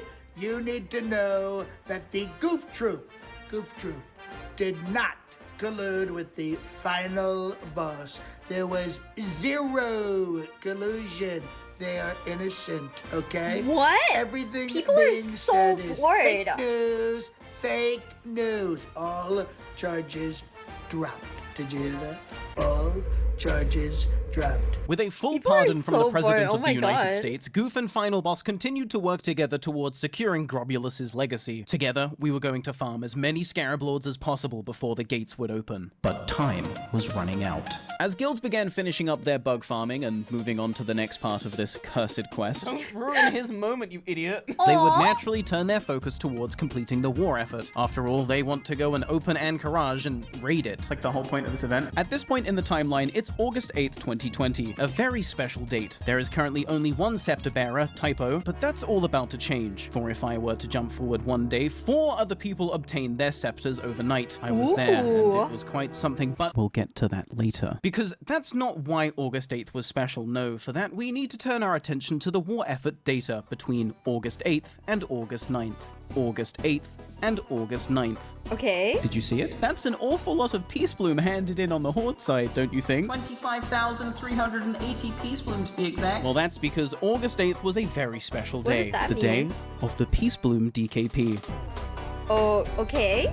Dawnbreaker, Peace Bloom DKP. Dawnbreaker invites all Grobulans to its first Molten Core PDKP. Buy gear with Peace Bloom. Wow. Wow. Time. Discord. See you soon. Farm Peace Bloom. Thanks, Heavy Hoof. I will. And I did, because this post was made like a week before now, and when you're sitting in a cave farming bugs for days on end, there's a lot of downtime. A lot of downtime to alt-tab onto your secret alt no one knows about, and pick Peace Bloom completely anonymously in Duratar. That's a lot of Peace Bloom. But the real flowers were the friends I made along the way. Now, you might be wondering, wait, don't you want to prevent the war effort from being completed? After all, once it completes, there are only 5 days until the gates open, and then you can't farm Scarab Lords anymore. And yes, you are right, but the numbers. Peace Bloom is pretty damn easy to come by, so you know those bids are going to get absolutely fucking crazy. Whoa. Whoa. Oh my god. And if it's one thing gamers like seeing, it's big fucking numbers. And when else am I Hell gonna get yeah. the chance to see someone buy a mage blade with flowers? I have no choice but to go. However, don't get the wrong idea. I'm not going to be bidding on any items myself. Corehound Tooth? Perdition's Blade? No thanks. I'm good with my incredibly suboptimal double gut gore ripper. Yes, I have Distracting Dagger in the bank, and no, I'm not going to use it because even with this handicap, I'm literally a worldwide all-star and you're all fucking cringe. But wait, then why are you farming Peace Bloom for the Peace Bloom DKP if you're not going to bid on items with your Peace Bloom and the Peace Bloom DKP? Come on, guys, you know the answer to that. Chaos. After this Molten Core, I'm gonna run through the logs and check to see who are the absolute worst players, and then I'm gonna give them all my fucking Peace Bloom. I think the true spirit of the war effort is to give everything you have for a greater cause. And what could be a greater cause than gearing up some guy who's gonna quit before Naxxramas? Now that's content. Welcome to I'm not gonna lie. Okay, I love watching the lore videos, but I also kind of love watching the in-game like drama, right? Cause like it's so interesting to see how people can like turn a game into like absolute chaos, and I fucking love this. This is so funny. Molten Core. Hope you like the entrance, by the way. Now, as explained last episode, a GDKP is a raid wherein the loot is bid on with gold at the end, and then everyone receives an even split of that gold. With these base rules in mind, and knowing that the objective of this raid is to get as much Peace Bloom as possible for the war effort, one can reasonably assume that there is going to be no Peace Bloom cut at the end of this raid, since it's all going to be handed in. However, there was one more slight quirk to this GDKP that, in hindsight, I can't help but feel should have been on the advertisement. Instead, this quirk was nestled deep inside a Discord chat that most people had only just now started gaining access to. Now, because of the events you're about to see, I no longer have access to the Discord, so you're gonna have to put up with my MS Paint recreation. Within this room, in this Discord, was a list of every piece of Molten Core gear. Each piece of gear had a number assigned to it, and that number indicated the flat price. Like a base price for bidding, right? Okay. If you wanted gear from this GDKP, you would first pay that flat price, and then you would, wait for it, /roll on the gear along with everyone else who wants to buy a roll? Does this sound like a GDKP to you? No? What the hell is this? Why would they call it a GDKP if you can't even bid on gear? This actually is just a free roll pug with extra steps, and there's a reason free roll pugs don't exist anymore, and that's because they are shit. But there you have it. I had joined the world's first GDKP with no bidding allowed. It was clear many people were expecting this GDKP to be run, for use of a better word, properly. Am I reading this item sheet correctly? There's no bidding? Wait, I thought this was a DKP. Someone was going to have to speak to the manager. Once we had zoned into the instance and we were all inside the same voice chat, I decided that someone was going to have to be me. If this is to get like the maximum amount of Peace Bloom as possible for the war effort, how come we're not bidding? Surely it would make more sense to let people just bid? Because that's what like... I mean, a DKP is. My argument? Irrefutable. My social capital? Extensive. My intellect? Unmatched. The facts and logic were aligned for a perfect KO. But the response I got might surprise you. Or it might not. I think we all know how this one ends. If spare Peace Bloom in the end, you can still turn that in. Oh, yeah, okay. You're not planning on turning it in anyway? No, I wasn't. I don't think most people here were planning on doing that. I think most people were here to buy gear with Peace Bloom and then just auction house what they didn't use. I think expecting fresh level 60 casuals to care about your war effort above their own gold income is fucking insane. Especially when, let's just keep it real, most of these players are not going to clear AQ40. In fact, I think it's a safe bet to say that 50% of these players will probably never even walk into the instance portal. But as for me, my Peace Bloom, I would rather just delete it. And that's what I told them. Yeah, you're not planning on turning it in anyway? Delete that shit. Fuck the horse. Yeah, I would sooner delete it than not get anything in That's up return. to you, man. You can sell it, you can delete You it. should play Alliance, you fucking With the Game Awards in full effect, it seemed I had upset the host with my humble suggestion to run this DKP properly. And the host had evidently not caught on yet to the fact that a lot of people in this raid were feeling pretty pissed off and misled. I recognized some of these names in the raid. I had seen them on my farming ult. They had spent days picking Peace Bloom alongside me, or against me, I guess. So I knew they definitely had at least as much as me. Naturally, they didn't want to let their farming be for nothing, and so they started bargaining. What if you pay double? Can you get an additional roll? That's a good idea. And that was a good idea. If people could pay double their roll fee each time they wanted to re-roll, things would at least be more interesting. It still wouldn't be a DKP, but at least it wouldn't be whatever this is. And it wouldn't fuck over the poor noobs who have spent 7 days picking flowers. For God's sake, won't someone think of the noobs? With too many people asking too many questions, Heavy Hoof was out of options. He was about to explain why there was no bidding, why any idea that involved acquiring more Peace Bloom would be thrown out immediately. And that reason was... I didn't really want to deal with the logistics of having to deal with bids that go up to the 10,000s. Oh. Fuck. Yeah, but isn't that like the point? Was I wrong? I don't Yeah, think what so. the heck? But I do see where Heavy Hoof was coming from. I wouldn't want to deal with the logistics of trading several thousand Peace Bloom either. But that's why I'm not running a fucking Peace Bloom DKP. Am I making sense here? Or I don't host Super Bowl parties either. Wanna know why? Because I don't like football. Also, I don't own a fucking TV. So don't you think it would be a bit shit of me to then host one anyway, and then when people show up to my Super Bowl party and start asking where the game is, I turn around and say, Super Bowl party? This is a superb owl party. You read my invitation wrong. And then when no one buys that, I come clean and say, okay guys, I know there's no TV, but think about this from my perspective, okay? I don't want to deal with the logistics of having to get a television. That is crazy, yeah, though. Sure, you can agree that it's misleading to say this is a DKP when you're missing the entire point of a DKP, right? Yeah, I don't want to discuss this really.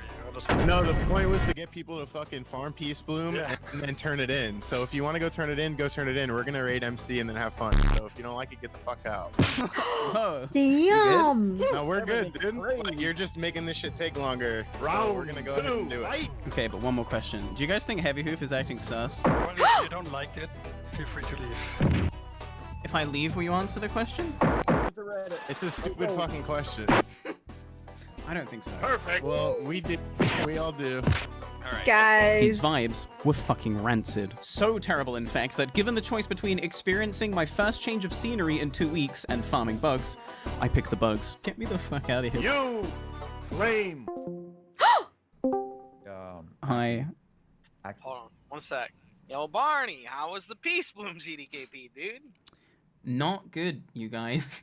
Not good. The Peace Bloom DKP had been a resounding disappointment. In an alternate timeline, it was probably a really fun raid with sick loot. Alas, we are here in the timeline where the people who stayed lament to me in real time how shit the raid is. I would be lying to you if I told you that the entire situation had low-key pissed me off, because my ire was far from low-key. 2 weeks of farming bugs had left my mental on its last thread, and this molten core experience had just burned it to ash. I was about to go from Barny Beekeeper to Barny Gatekeeper. Oh!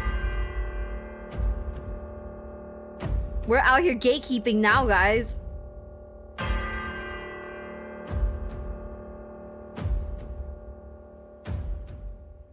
In October of 2019, you asked me how I make my gold, and I gave you my honest answer. And you all laughed at me. Funny little salesman selling his funny little Lucky Charms. How cute. But also stupid. Roleplayers are so fucking stupid, aren't they? Oh shit. Now imagine some random dipshit just comes up to you and wants to trade you a white item that does nothing. And then you tell him I don't want it, and he's like, no, you do want it. And he just keeps fucking insisting. Yeah, I can only imagine how annoying that would be. Damn. Oh.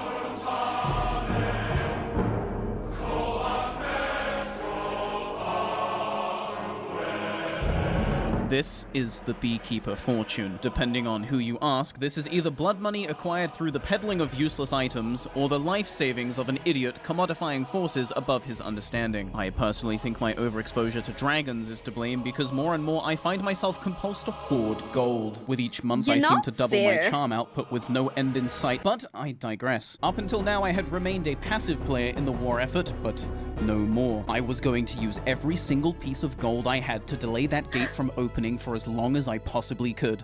Guys, is this how we become CEOs? Just like kill people for Lucky Charms? Wait, I kind of love this idea. It's so funny. Starting, of course, with the Peace Bloom market, which I swiftly bought out in its entirety. Oh. Gaze in awe as I deal with the logistics of trading several thousand Peace Bloom to my bankhold. Delicious vendor trash. Yes, I could post this all back on the auction house for an easy profit, but I don't want anyone handing in anything. This isn't money to turn into more money. This is money to burn. And so I went down the war effort list, draining each and every resource from the auction house until it was drier than my bones. One thing you should know about me by now is I don't really half-ass anything.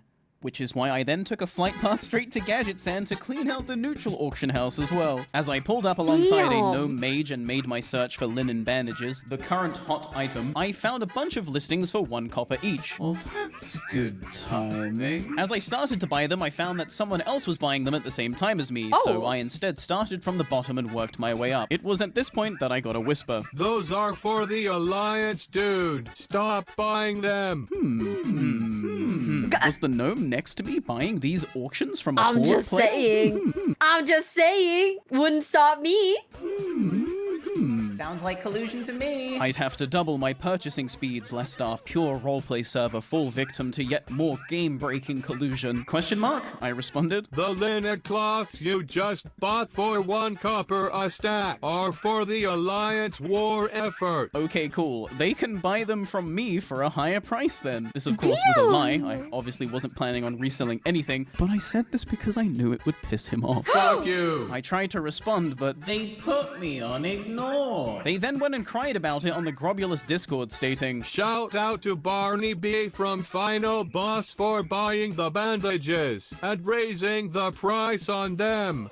100. To which Roxy, whom we might meet later, said, Lol at Barny B. And tags me. UJ, World Buff Fanatic, King of the Colluders, and Rat Royalty, then responds, Yeah, don't blind sell any items. I can hook you up with some contacts. The colluding Warlock then says, I was coordinating it. Oh, when you guys do it, it's coordinating, I see. The ally I was selling them to was right there buying them as I posted. Barny B just bought fast. And buy faster I did. I cleaned out the neutral auction house of every single war effort material, but somehow I still wasn't sated. There was only one thing left to do. As I started on my flight to Thunderbluff to camp the Horde auction house, I alt-tabbed to my guild Discord. At everyone. From now until the conclusion of the war effort, I will be reimbursing all war effort material purchases with 5% interest. Please screenshot your TSM Ledger purchase history and proof that you vended or deleted the items to receive payment. Ideally, I'd like people stationed at both neutral and horde auction houses 24/7, so if you have as much time as I have money to burn, please do your part for our most noble goal and stop this war effort! However, word travels fast. Faster than a wind rider, it seems, because when I showed up to Thunderbluff to do my thing, I was swiftly assassinated by 2 rogues. It was clear I Not Baja Blaster. That's crazy. Guys, this is top tier hating. I fucking love this. She's so mad and so petty. This is insane. I love it. Personally was not safe to show my face near any auction houses ever again, but that mattered not. I already had my little busy bees out doing the beekeeper's bidding, so I could get back to Silithus to farm bugs. Bugs.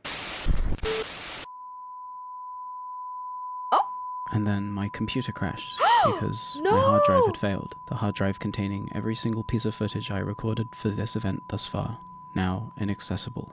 Oh, okay. Corrupted. Well, I'll still be respectful. My roommate and I troubleshooted for hours on end as we tried to get the data off the hard drive, but nothing worked. We were left with just one option, which was to send the hard drive off for data recovery, which costs thousands of dollars and might not even yield any results. But I didn't have thousands of dollars to spend on data recovery anyway, so I was fucked. This was a one-hit kill to my morale. Oh no! It had all been for nothing, and I wasn't just done with Scarab Lord.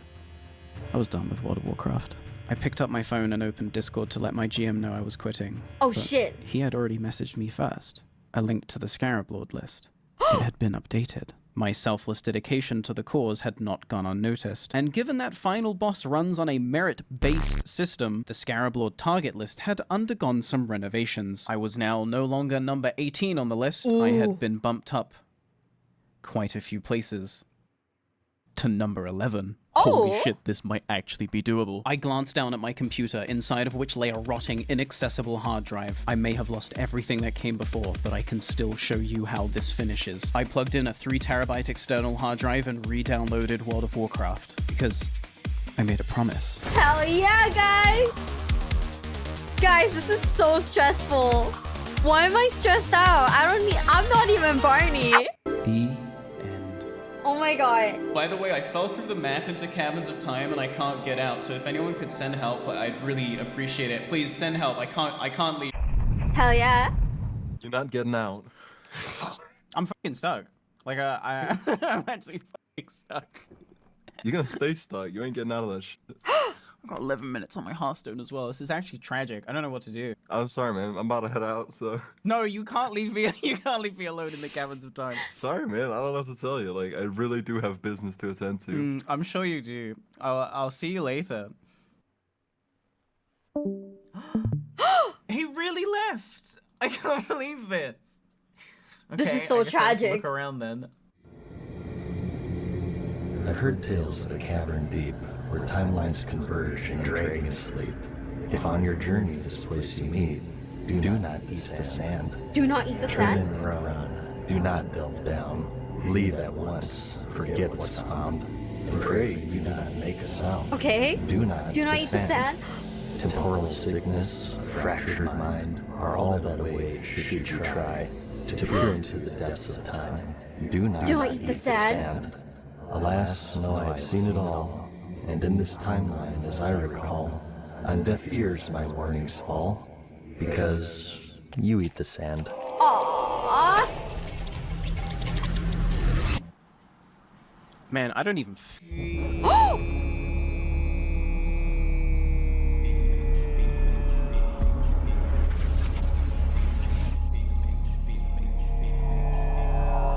Guys, the sand. Whoa.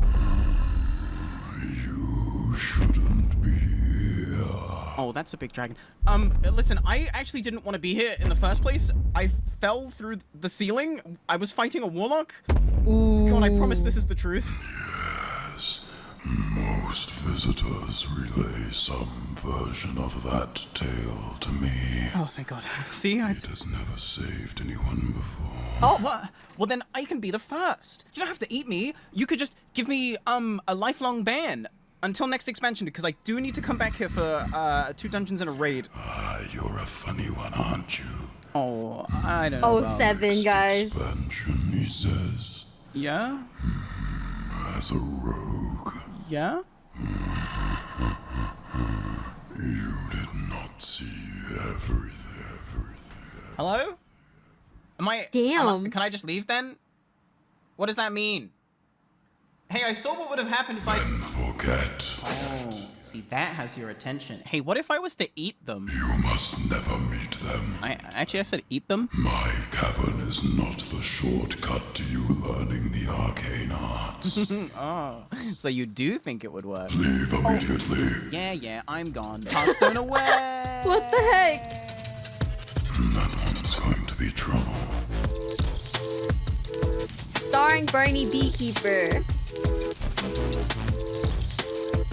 Goof Troop final boss? Hell yeah.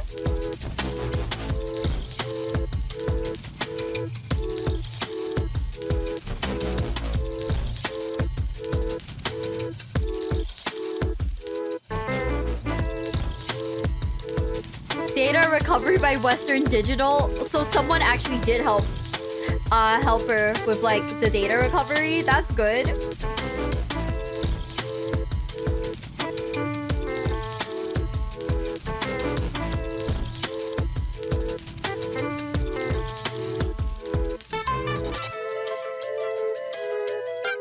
Ooh.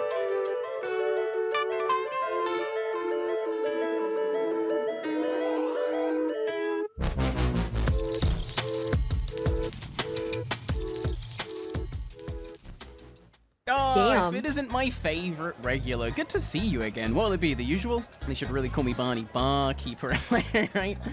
No, but the bees are very important. I need their honey for the mead that you're drinking. Oh. What's that? Video when? What the fuck are you talking about? I don't make... Oh, wait. That was what I was supposed to do last year. That was before. I miss when things were simple. Well, I suppose you've waited long enough. Now... Wait, isn't Chills the Burger King foot lettuce guy? Yeah, that's Burger King foot lettuce guy. Burger King foot lettuce, that guy. Number 15. I hate that I know it. I hate that I still remember it. Oh, man. Where did I leave you? Oh, I remember. My hard drive had just crashed and I lost everything. That's pretty bad. But then I got bumped up to 11 on the Scarab Lord list. That's pretty good. However, before we jump back into Silithus for the conclusion to this epic tale, there are 2 elephants in the room I need to quickly address. Elephant 1. chronologically, this doesn't happen until several weeks after the entire AQ event had ended, but spoiler alert, my data was eventually recovered. That's pretty good. I very much appreciate all the kind messages offering recovery advice, software keys, and even financial assistance to help cover the recovery costs. But, and I mean this in the most undickhead way possible, guys, how do you think I made those first 2 videos if the footage wasn't eventually recovered? Oh. I promise I'm not trying to come for your critical thinking abilities, okay? I know most of you are American. That's pretty bad. But yeah, it turns out when you're a content creator and you complain about technical stuff on Twitter, sometimes you get contacted by epic social media specialists who work for, I don't know, let's say Western Digital, you know, only the leading brand in data storage, who want to not only attempt to fix your hard drives for free, but also send you extra hard drives for free to make sure this kind of thing never happens to you again, because I make video game videos. We need clout, guys. We need clout for when this chunker dies. Naturally, I agreed. Only a loser says no to a free win, and man, I really needed that win. But wait, there's more. After Western Digital supplied me with multiple new hard drives totaling 5 terabytes of storage and recovered 95% of my original data, I candidly spoke to their social media specialist in regards to my being able to even tell you that this happened, because I have social anxiety and I thought I had to ask permission. Because I really wanted you guys to know that they literally saved this video series, and I don't mean just data-wise. I mean, if it wasn't for that DM on that day that my hard drive crashed telling me that there's still hope, I don't know that I would have even had the motivation to continue, even with me being bumped to number 11 on the Scarab Lord list. So I said that, and they responded, would you like us to sponsor episode 3? Well, hell yeah! And I was going to do that shit for free. So, if you're in the market for data storage, might I suggest WD Black? Don't get caught out like I did and nearly lose your life's work because you didn't back it all up like a moron. Browse numerous storage options today at shop.westerndigital.com. They saved this video series, they saved my channel, and most importantly, they saved my data. Elephant 2. Did I just spoil the ending and the title? Yes. Oh. But hear me out, okay? Before you come to my humble inn with your pitchforks and torches and thunder furies. Guys, it's been over a year since the Great Bug Farm of 2020. I play WoW every day, and I stream it too. Twitch.tv/Barny. As much as I would like to say I smuggled the rarest mount in the game past the watchful eye of all my stream viewers and have kept it hidden away in the bank all this time in preparation for a grand reveal during TBC, the expansion that famously invalidates ground mounts faster than any other expansion to date, rendering the Scarab Lord mount flex obsolete because it can't fucking fly? No. Sorry, I haven't just spent the last year using my Raptor mount for the meme. I think it's just easier for us all, and it makes the narrative better if I just keep it real. And in saying that, some of the best media ever conceived opens with a spoiler.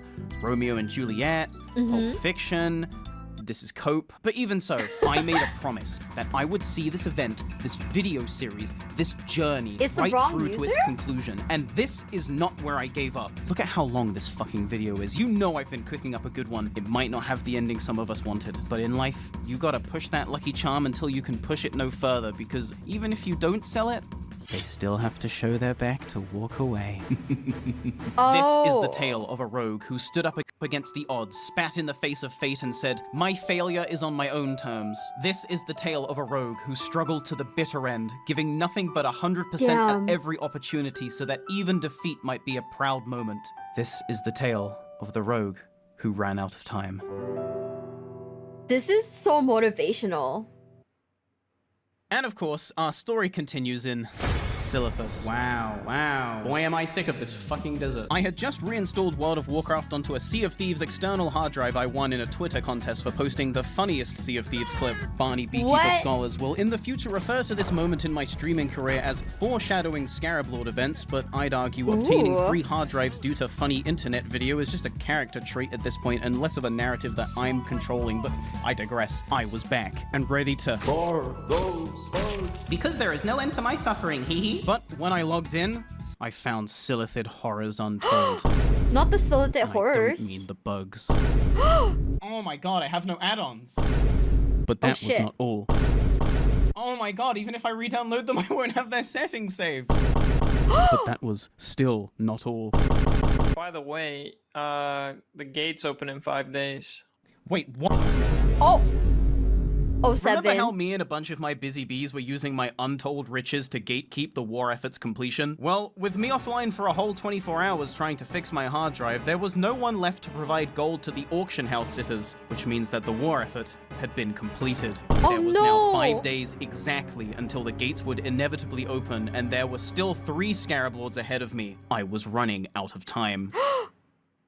Now, I could sit here and tell you about how for the next 2 days I farmed more bugs, which is exactly what happened, but I don't really think we need any more of that.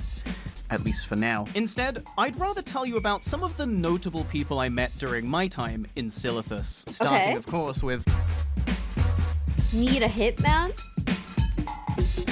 If you're playing World of Warcraft Classic for the PC on a roleplay server and someone whispers you, "Wanna make 100 gold an hour?" I would recommend you immediately block this person and log off for the next 24 hours just to be safe. Some things are better left unknown. Me, however? Well, I never could resist the call of the abyss. Also, I got bug brain, so I would have said yes to anything, to be honest. Something you're doing? Yes. Wait, what? Need this scumbag ally killed. Ooh, my rat cleaning reputation was preceding me. Name and guild, please?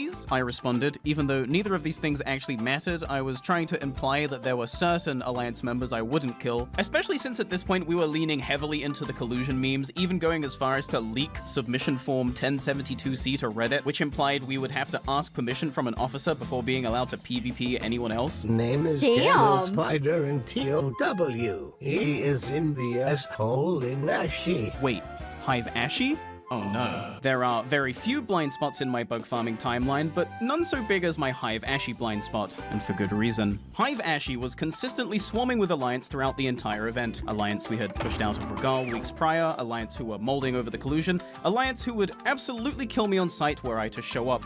And believe me, I tried to make peace so as to document the Hive Ashy history, but my PvP immunity could not be guaranteed. But let the record show, I really did try. Hive Ashy, the one place in Silithus I don't want to see any closer. And the one place I'm definitely just gonna go to. Lol. Oh, you didn't think I was gonna turn down a hit that would have me sneaking into the most densely populated Alliance zone on the map, did you? I live for this, sis. I sprinted into the next room over to steal a rich thorium vein from Fiber. Yo, Barny, fuck off. I got prepped too, and snuck away from my Hive Regal farming duties. I would surely not be present for the 11 AM attendance check to collect my bi-hourly bug kill points, but I would certainly hit present anyway. I'm not above BKP fraud if it means I get a death sting, and spoiler alert, I get a death sting. Not that anyone was suspecting I was stealing company time anyway, but as long as I'm back in Hive Regal for the 11:30 attendance check, no one should be any the wiser. I'll be 100 gold up, I'll hit the thorium node on respawn, and that'll just be another dub for the boss bitch Beekeeper. God, I'm good. Welcome to Hive Ashy. Bitch. So we're back in the mine at Hive. Surreptitiously, I crept through the caves. This place was busy, so I definitely didn't want to be here longer than I had to be. And actually, my target has logged out, so... Ooh, thorium vein. I can't keep getting away with it. Just then, new orders came in. I was now to kill the mage in the back of the Hive. And that's good. Better, even, actually, because let me tell you, you can never get enough practice killing a mage. It's as they say, time saved killing a mage is time saved. Time saved killing... Time spent killing a mage is time saved later. Damn. That's a real thing. Look it up. Definitely, I dodged several Alliance as I crept through the Hive to find my new target. And after sneaking past Dragon Tears, something I have been very responsible for, I found them all alone and ripe for the picking in the back of the room.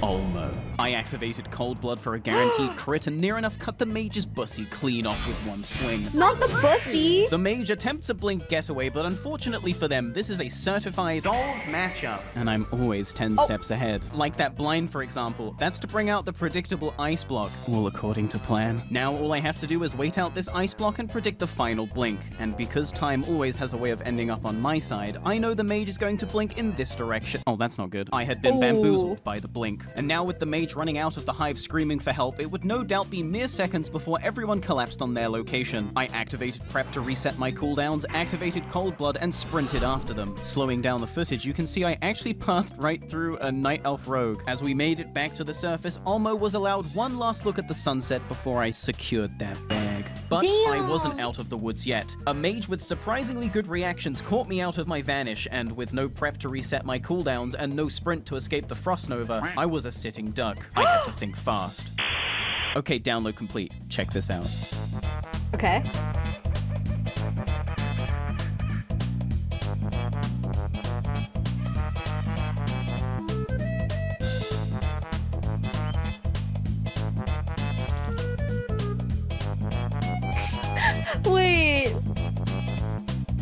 Without dedication, you chased his ass down Limau. And that was it. A clean hit. Job done. No witnesses, an Damn. easy 100 gold, and I'd be back in time for registration. Gone, I'm good. But as I made my escape back to Hive Regal for more bug farming, my client did something unexpected. They revealed to me their actual identity, and as it turns out, Nita Hitman was someone I was already quite familiar with. Introducing Chatu, the human paladin. Something Okay. you need to understand about me is that for every tale I tell you, there's 100 of the exact same nature that go untold. The Barny Beekeeper iceberg runs deep, but you only ever see the tip on YouTube. But you can see more at not the tip. twitch.tv/Barny though. Hey Asmongold, give me a host. Zul'Farak wasn't the only dungeon I entertainingly struggled through, Hallow's End wasn't the only roleplay event I attended, and Dragon wasn't the only person to meet with a terrible fate several times over. So where does my client fall into all of this, you ask? Well, to cut a long camping story short, I drowned him in Menethil Harbor. What? Twice. But despite all the many minor inconveniences this guy had suffered at my hands, he had hired my services anyway, and for that, he had my respect. And my daggers. Killing him again, I Damn. whispered, and I wasn't gonna get caught this time either. I waited for the Sandstalker to get in melee range, and then I let it rip. No, this is so funny. Despite the Sandstalker stealing my kill in my fucking promos, Olmo was dead, again, and my client was free to come and take the farm. As they left, Olmo made the foolish decision to revive right on top of his body, and well, it's all a fucking scrub to be honest. I'm getting bored. With a couple of freebies secured for my client, and with a warrior now watching over Olmo, it was about time I took my leave and cashed out. All things considered, this had been a very lucrative business trip, and I was ready to return to Hive Regal for more farming. Okay, fine, I'll do one more. But failure was not an option. I was putting my perfect KDA on the line, and in a 2v1 scenario, the stakes had never been higher. I sapped the warrior, ambushed Olmo, but the warrior immediately broke free, and then Olmo ice blocked. Oh, that's not good. Panic vanish. Just then, BKP attendance was taken. I marked present despite not being present, and was instantly unstealthed by the warrior's demoralizing shout despite resisting it. Instant karma. I can't even be mad. Okay, maybe I should run away. After blowing blind to get the sticky warrior off me, I crawled up the surface, making sure to break line of sight so as to prevent the frostbolt bombardment from continuing. My stealth parkour skills came in clutch as I narrowly avoided certain demise at the hand of Olmo's cone of cold, but it was too little too late. I was already out. Hell yeah. Out of fucks to give, of course I walked right back in there. And unfortunately for Olmo, he had overextended away from their bodyguard, right onto the end of my cold blood ambush. Damn. I walked out of Hive Ashi waving to Nymeria as I left, knowing she wouldn't attack me because, well, that's Nymeria, the only druid I respect. Friend or foe, we go way back. One last thorium vein stolen from these trash idiots and I was out. For real this time. No fake out. I promise. And that's the end of my Hitman story. I took a flight path to Tanaris, put some useless trash on the neutral auction house, and my client purchased them for 100 gold. And of Why is course, this I so made it back in funny? time for the 11:30 registration. No one was any the wiser of my absence, and I stole the node on respawn from Fiverr. God, I fucking love being a rogue. Number 2, me on the peon. There. That is chills. Every day, me on the peon wakes up at the crack of dawn to make his daily pilgrimage from Durotar to Silithus. He does this on foot, for he is too poor to afford the public transport, but he does it gladly, and he does it with a smile. The journey is arduous and filled with peril, but who else will take care of the fools down there? This is in so Silithus, crazy. if not for him. Every day, me on the peon wakes up at the crack of dawn to make his daily pilgrimage from Durotar to Silithus. To hand out ice cream. Delicious. What the heck? Every code. Just don't ask him where he gets it from.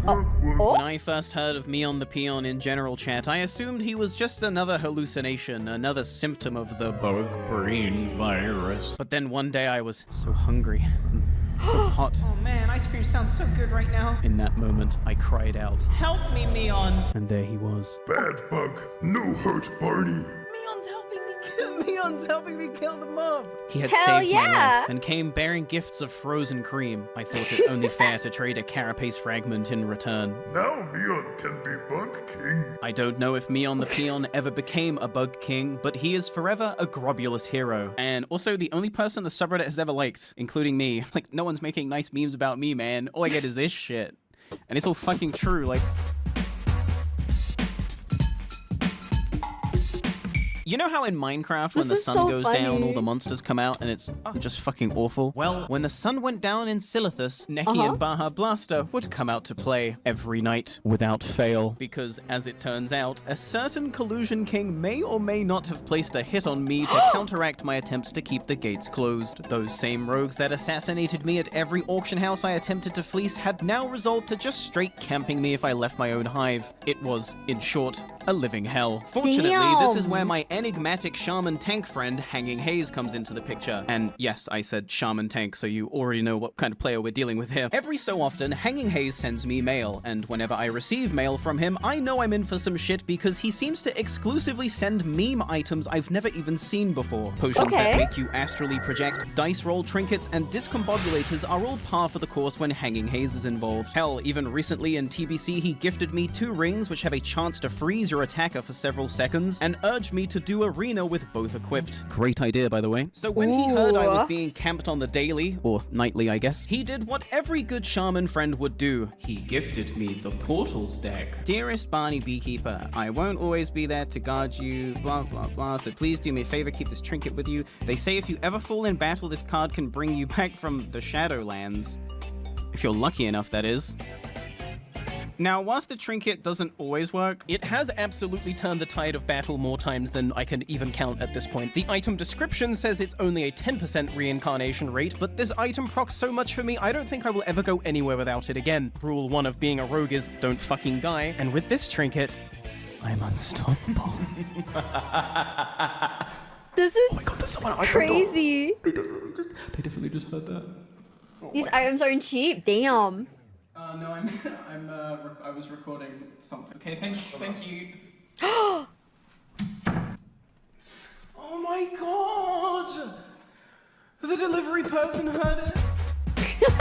Oh shit. 07. Deep underground in Hive Regal, you don't really hear much of the outside world, save for the incessant nonsense in the general chat and Uber Danger's completely clapped Google Pixel phone mic. I think I fixed it. Okay. Listen, the thing is... John, I think you're going through a tunnel. I think I'm losing you. No, like I got the mic to my mouth now. But when there's a rat around, you don't need to hear it, to feel it. Also, it helps when people literally just come up to you and say, "There's a big rat upstairs barn." According to one of my busy bees, a druid had set up camp outside our hive, taking our surface spawns and selling our fragments off to the highest bidder. The bastard. I would have to pay a visit to the Goof Hive to hire an assassin. It was shaping up to be just another day in Silithus. Until I found out who the druid was. Keshmu. Where's Keshmu? Need eyes on him. You see him? Please tell me. Ooh. Oh, I see him all the time. Hard to miss on that tiger. This druid secured their spot in the Grobulous Halls of Infamy when they, allegedly, committed one of the worst crimes you can commit in World of Warcraft Classic Edition for the PC. What is one of the worst ninjaing crimes? The tiger mount from Zul'Gurub.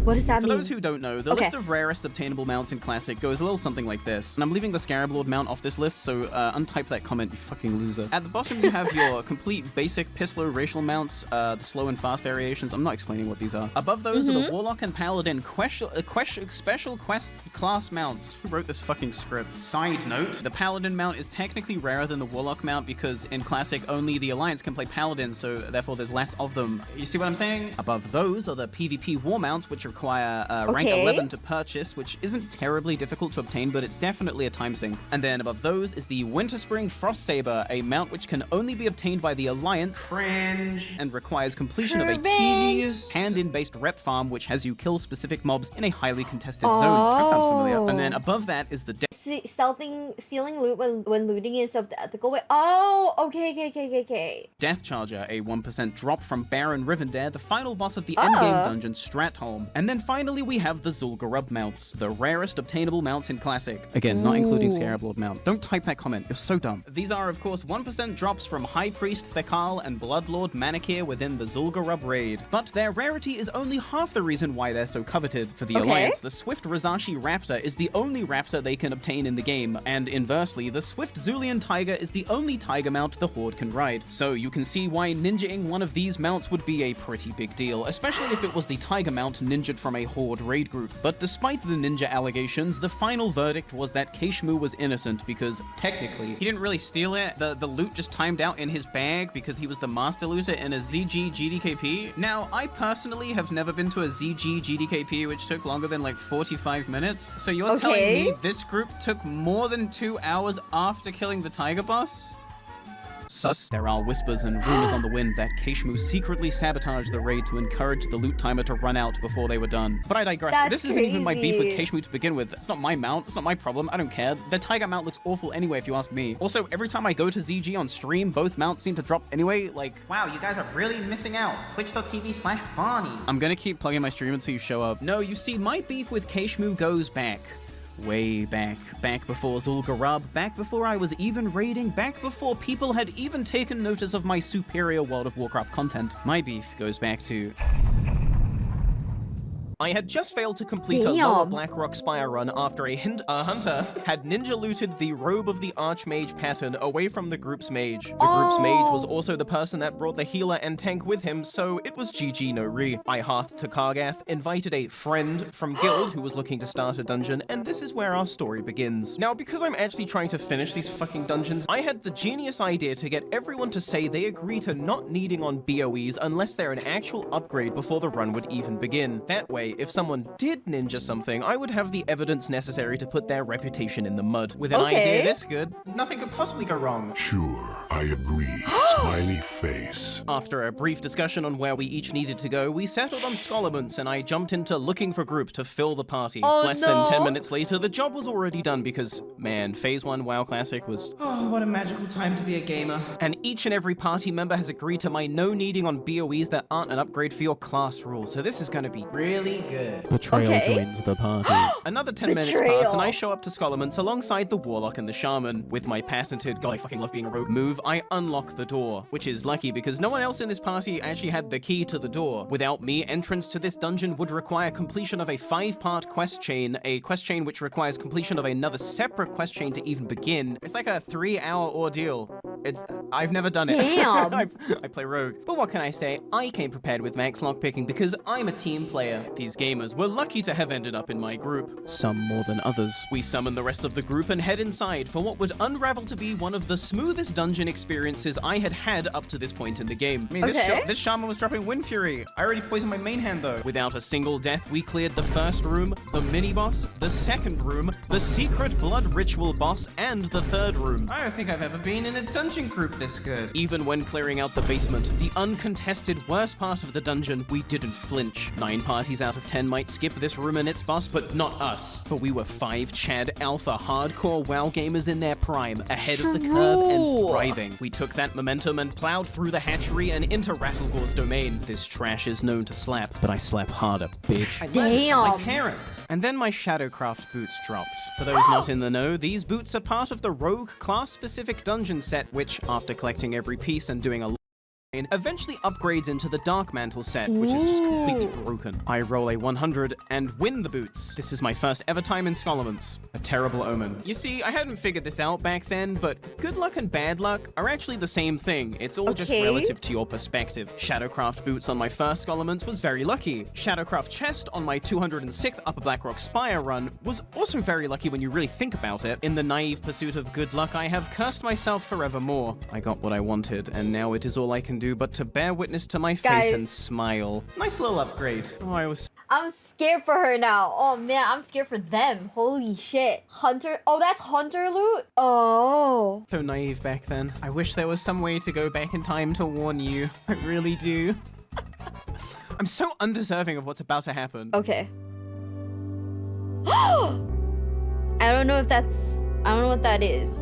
It's purple, so it should be good. Alcor's Sunraiser dropped. The Phase 1 pre-raid offhand best for dagger rogues. Outside of Core Houndtooth from Molten Core, it literally doesn't get better than this. So why am I wielding 2 Gutgore Rippers now, you might be wondering?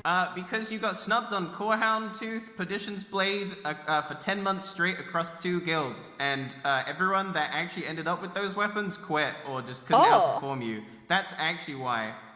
But what were you saying? No, I have double gut gore ripper right now because even though I had the entire party in 4K, well, 720p upscaled to 1080p, agreeing to not need on any BOEs unless they were a legitimate upgrade for your class, they all needed on the fucking dagger anyway. You all needing on this is bullshit. It's a BOE epic. You can't expect that from people. I can expect it if you agreed to it prior to coming. The rolls went out, and if it wasn't for that damn druid Keishmu, I would have won. And this is where I started huffing the copium. I hadn't just been ninjured. Keishmu's the guildie. We've been in so many dungeon runs together. He wouldn't throw me under the bus for 500 gold, would he? This is crazy, guys. Yes. He would. The team cleared the rest of the dungeon as I sat completely shook, crying in the corner like a little bitch. When the dungeon was done, I checked the auction house right away, and there it was. My dagger. This ends bad for you. Keishmu made a mistake fucking over an undead that day because, as with every Forsaken, I do not forgive. Oh my god. I do not forget. 307 days later, I would have my revenge. Did you think I had forgotten? Not the evil Tauren. This is so sad. Oh no, it's so personal now. I feel her anger. I really, oh man. Did you think I had forgiven? Behold now the terrible vengeance of the beekeeper. That rogue. Death and death to the druids. This isn't over. Damn! It's not. I had Keishmu camped all day until he eventually went to bed. In hindsight, I wish I got more shots of his ass getting lit up, but, well, time was running out. No! There's more filler, I promise. He offered to get me in on a DoorDash delivery scam, and all he needed was my address. Wait, what? Barny, it's your turn. You're up. Time to farm more birds. That's low-key unhinged, guys. I mean, you're not stupid, but you know, it's really not looking good for you. With Hayes finishing in the next 30 minutes, we gotta move on to his quest line, so most of the guild's gonna leave the zone. And that's basically just gonna be you, the rats, and whatever else is left out there that cares about you getting Scarab. Looks like a bunch of mages that barely know how to drop a blizzard on the ground. I mean, it's pretty hard to play a one-button class, but they make it look really hard. The presence you're gonna have in Solithus once Hayes moves out is probably not substantial enough to carry you through where you want to get it. I can't keep people out farming imaginary bug kill points. At some point, they're gonna realize that it's a big scam, and they're gonna drop out. So you're just letting you know if you're serious about this, which I know you are. But if you're really, really serious about this, you gotta make something radical happen. He was right. Okay. It wasn't looking good. But I already knew that. Hell, it wasn't looking good 3 weeks ago when I was 18th on the list, let alone today when it's the start of my farm 48 hours before the gates open. However, a few days ago, an ingenious epiphany struck me. With the war effort now complete, I was once again left with a simply obscene amount of gold laying around that no longer had a purpose. Crazy. I was also left with a zone full of fragments selling rats with a dwindling buyer's market. Quick timeline check. It's currently August 16th. Every single guild who isn't final boss or goof has vacated Silithus days ago. I am the only Scarab Lord target left on the server. The market price for a carapace fragment has fallen from a peak of 4.12 gold to sub 1 gold depending on your buyer. Yesterday, I personally bought out the last remaining farming guild, Horde Mafia, of their 7,200 fragment stockpile for 75 silver each, so I could execute the final part of my monopolizing Silithus. You see, anyone now left in Silithus not in final boss or goof is farming fragments in the hopes of selling them off to the highest bidder. However, with me as literally the only buyer left on the server, I now have the monopoly on the fragments. 50 silver is the only price. If you had stockpiled fragments, you were forced to either sell them to me or go fuck yourself. Those fragments are going to be vendor trash tomorrow, so I think we both know what you're going to do. If you wanted to keep farming, well, you could make up to 2 gold per mob kill, which is still a way better gold farm than pretty much anywhere else. A fair wage for a fair job. But even with this in mind, my guild leader was right. it wasn't looking good. I currently have less than 48 hours to not only finish my entire bug farm, but then also, you know, do the rest of the quest. Yes, this is just the third quest of 32. It's really not looking good. I put 5,400 gold into 7,200 fragments, and that's still barely a dent in the 42,000 total fragments I need to finish my bug farm. And with only about 5,000 gold left, at this rate, I would go broke before I'd even be halfway done. But let's say I did it. Let's say I spent all my gold and I'm about halfway done. Could I finish my bug farm in a reasonable time frame? Warning. Ooh. Well, there's around 300 possible bug spawns on the map. They have a respawn timer of at most 15 minutes, and you can safely assume you'll get an average of 2 fragments per kill. So with these things in mind, if you work at peak AoE efficiency across the entire map, and this is assuming there's no PvP, there's no interruption, and then nothing else is going on, you can get 2,400 fragments per hour. So let's say I only need 21,000 fragments because I'm halfway through, and we work at half of the peak possible efficiency and get 1,200 fragments an hour. I could technically finish my bug farm in 17 hours, which would then leave 31 hours for the rest of the quest, yeah, right, and 0 hours for sleep. It could work. However, most guildies were burnt out from farming. They had left Silithus to help Hayes with his questline, and they probably weren't coming back. I was left with a bunch of mages and shamans, and respectfully speaking, the mages were single target Andes used to raiding. If I wanted them efficiently AoE farming the now mostly barren Silithus, I was going to have to teach them how to do it. But I don't play mage, and I really don't have the time to learn. Which means I am left no choice. Okay. What's the choice? What's the only option? I am drawn to this place. I know things about it now. Things I shouldn't have seen. Things I should not know. Things I will now show you, like the secret entrance to the Caverns of Time. Wow. But that is not the only thing. Have you ever thought about how your life could have been different had you made alternate decisions at key moments in your life? Would you be happier, richer, more fulfilled had you chosen another path? Or would you be worse off? I think about this a lot. I think about them a lot. The Caverns of Time holds the entrance to every timeline and every reality that could ever exist. But in the pursuit of forbidden knowledge, sacrifices will be made one way or another. I don't know if this is going to work, but the theory is airtight, and I'm really left no choice. Oh no. Wish me luck. It's time. I think this is where Pint comes in.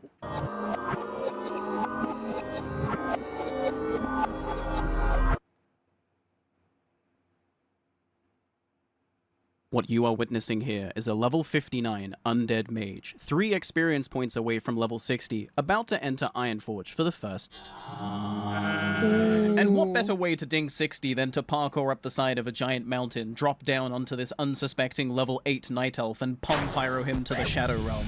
I fucking love being a mage. Picking my class was quite a tough choice because I had to battle the temptation to pick Rogue. And with OP stealth, OP damage, opening lockboxes, and objectively the best PvP experience due to busted no fun allowed combos, you're probably wondering, why did I pick mage? Well, because I want to be this guy, and this guy, and this guy, and this guy. Why stop at just one mage when I can multi-box an army? Why pug dungeons when I can just pull the entire thing by myself? Why level in a group when I can just be the group? Oh! God, I fucking love being a mage, and I am all bad. I promise. It's on sight. All of you are nothing. You are all nothing. Nothing. Quest for the carrot on a stick, a trinket that gives 3% bonus move speed, but that's for idiots that didn't pick mage, am I right? Hello, I can teleport. I need more. And if you think I'm attending this roleplay event instead of farming gold, how did I get epic wrapped amounts for all I my have mages? but one goal. As many Scarab Lords as possible. All for myself. Who could stop me? Who could possibly stop me? Wait, why is this song so familiar too? Oh, that's not good.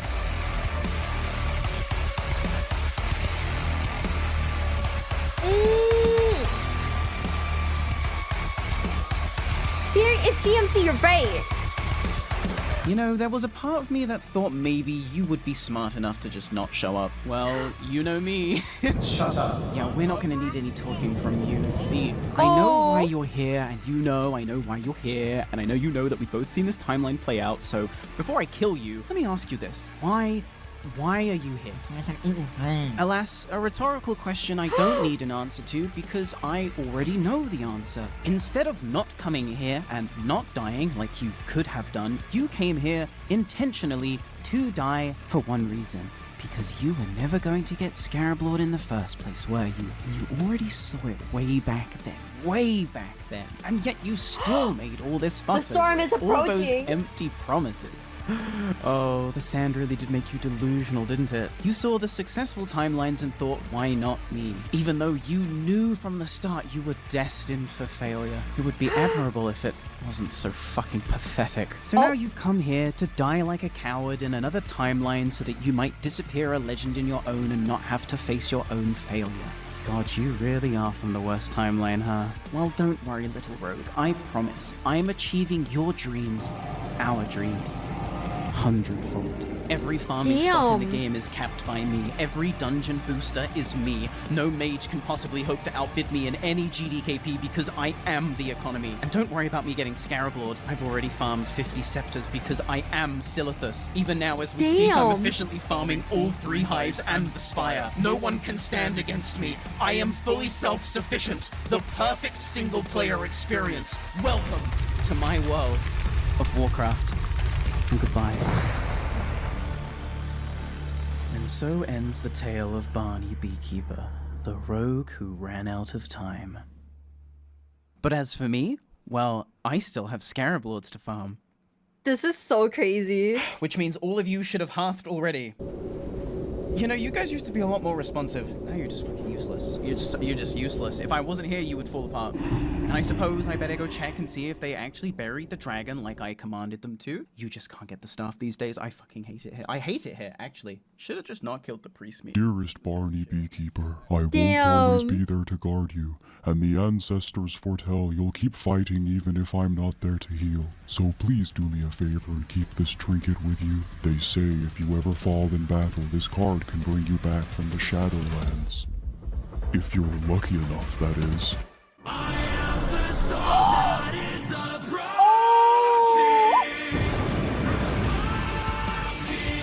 What? How are you still alive? Stay back! Get away from me! I'm warning you!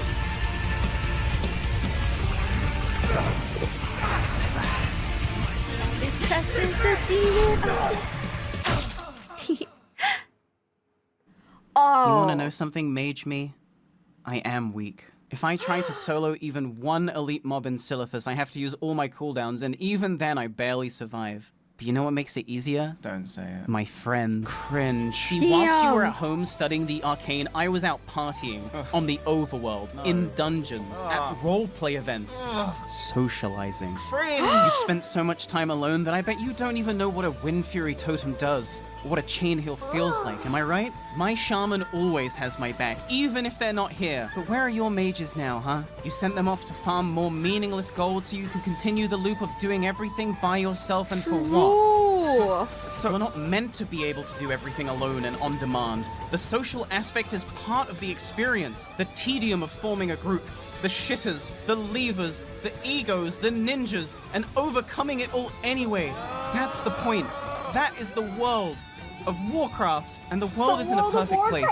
You can't always have your way, and sometimes things go wrong. But is victory even worth chasing if there's no struggle? This is so cringe. Oh god, is this how I sounded when I was monologuing to you? Oh, come now. Don't try to hide from the truth, Barny. We've always been cringe. No. No, I am... aced.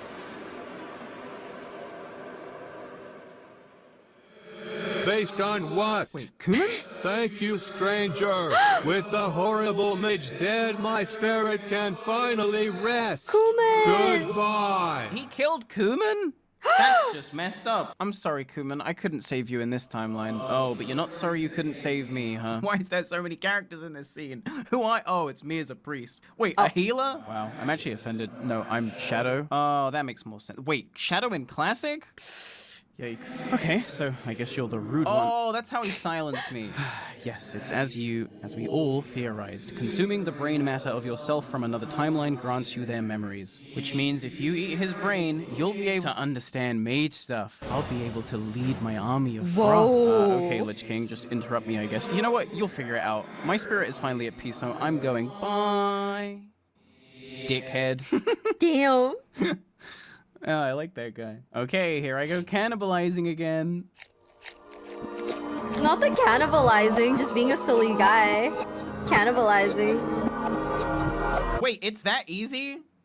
It's that easy? I broke time for this knowledge. Oh my god. And so I left the mage timeline with my forbidden arcane intellect. And I'm like really smart now, you guys. Like, did you know that these mages aren't actually conjuring fire or ice? Yeah, that fireball, that's just arcane, but it's really hot. That frostbolt, that's just arcane. It's just really cold. They're huge fucking frauds. You think that's food you're eating?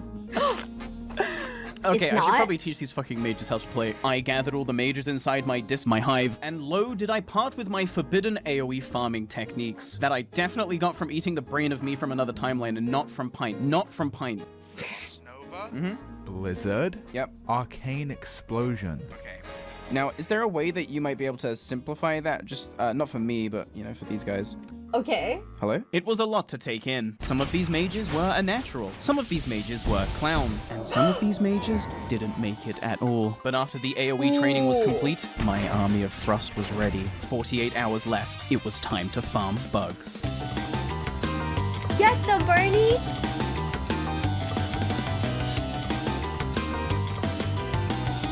Oh my god, what is this version of Bad Apple?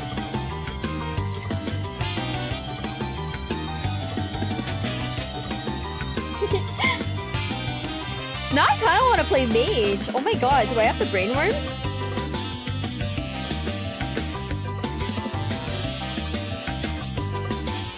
Guys, this is bad.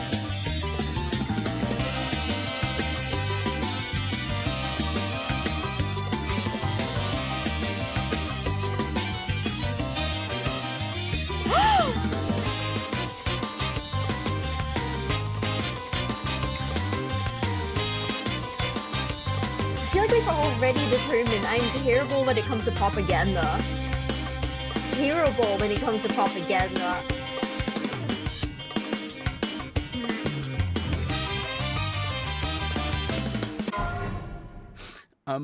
Guys?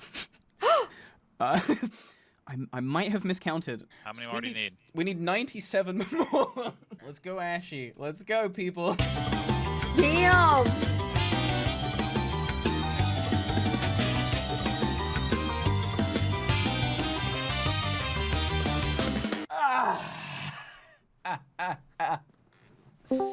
Yes, sir, congrats. Let's fucking go! 19 hours later, we had finished my bug farm. When I started this journey some 3 weeks ago, I honestly never expected to even have a shot at attempting the rep grind, let alone finish it. But here I stood, the 46th and final person on Grobulus who would finish their rep farm before the gates would open. Speaking of the gates, they're due to open in 29 hours, and, well, I mean, you can see the video length. Are you gonna make me spell this out? Yes? Okay, firstly, I haven't slept since, I don't know. There are still 29 quests to do, and whilst the bug farm section is by far the longest, hardest part of the quest chain, most of these quests still need a large raid group to complete, especially the parts of the quest that actually have you going into the raid's Molten Core and Blackwing Lair and beating the raid. Furthermore, my guild had fully completed 10 Scarab Lords at this point, which meant pretty much everyone had used their weekly raiding lockouts assisting those targets. They wouldn't be able to help me even if they wanted to, and so this is, unfortunately, where my Scarab Lord story ends. Is what I would say if I was a bitch. Oh, I'm sorry. Did you forget who you were watching? I made a promise that I was gonna see this event through to the very end, and those gates are not open yet. 29 hours, 29 quests, 0 hours sleep, because that's my ninja way.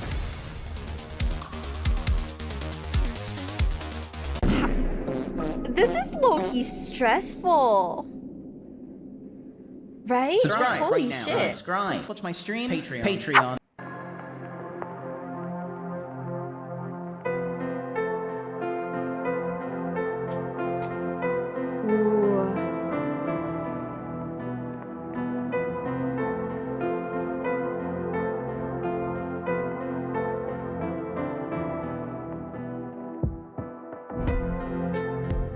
Okay.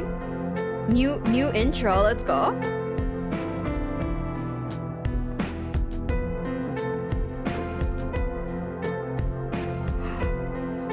Starting the winter court.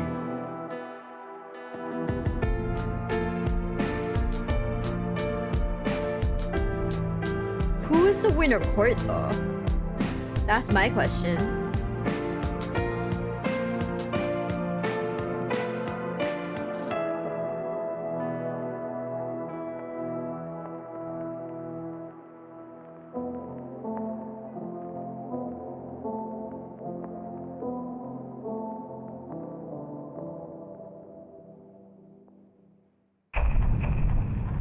You know, honestly, I don't know why I made the intro so melancholic. I mean, sure, I don't get Scarab Lord, but this is a joyous occasion, no? 2 videos, 1 year? Wow. Who saw that coming? Now, don't ask me for anything ever again. Oh, and just real quick, the reason this says 7 out of 32 quest complete, even though I left you on 3 out of 32, is because I added 4 to the total that I finished later that don't have like a standard hand in. I just figured it would be easier to do it now because if I do it later, you guys might be like, wait, the number has gone up, but no quest was complete. Anyway, with that said, the video's starting. Oh wait, that means I have to edit a transition or play Dota.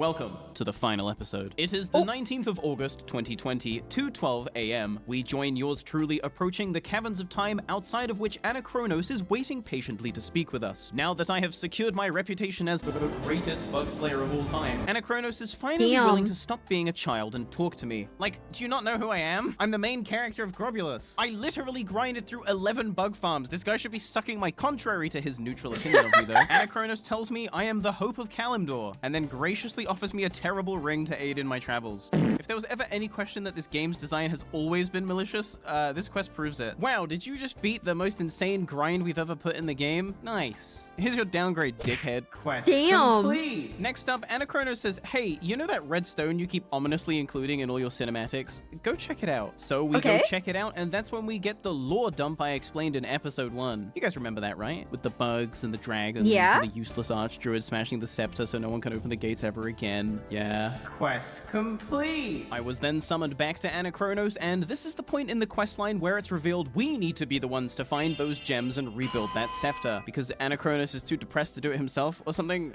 Same. The whereabouts of the gems is, of course, a complete mystery. Even though Anachronos appointed a guardian for each gem after the Archdruid had his little Joker moment. Actually, I guess that wasn't his Joker moment. His Joker moment was probably when he joined Ragnaros in Cataclysm, huh? Man, that's still so shocking to me, too. Like, Ragnaros wanted this guy as his right-hand man? This guy? I mean, I know Executor set the bar low, but this guy he just took L's non-stop for like 1,000 years. That's like his lore. Even his gimmick achievement is harder than his encounter. I'm getting sidetracked. Each gem was appointed a guardian, but for one reason or another, every single guardian has abandoned their duty. But I've played Dark Souls 3, so I already know how this one goes. We are told to prepare for the worst, and we are sent on our way.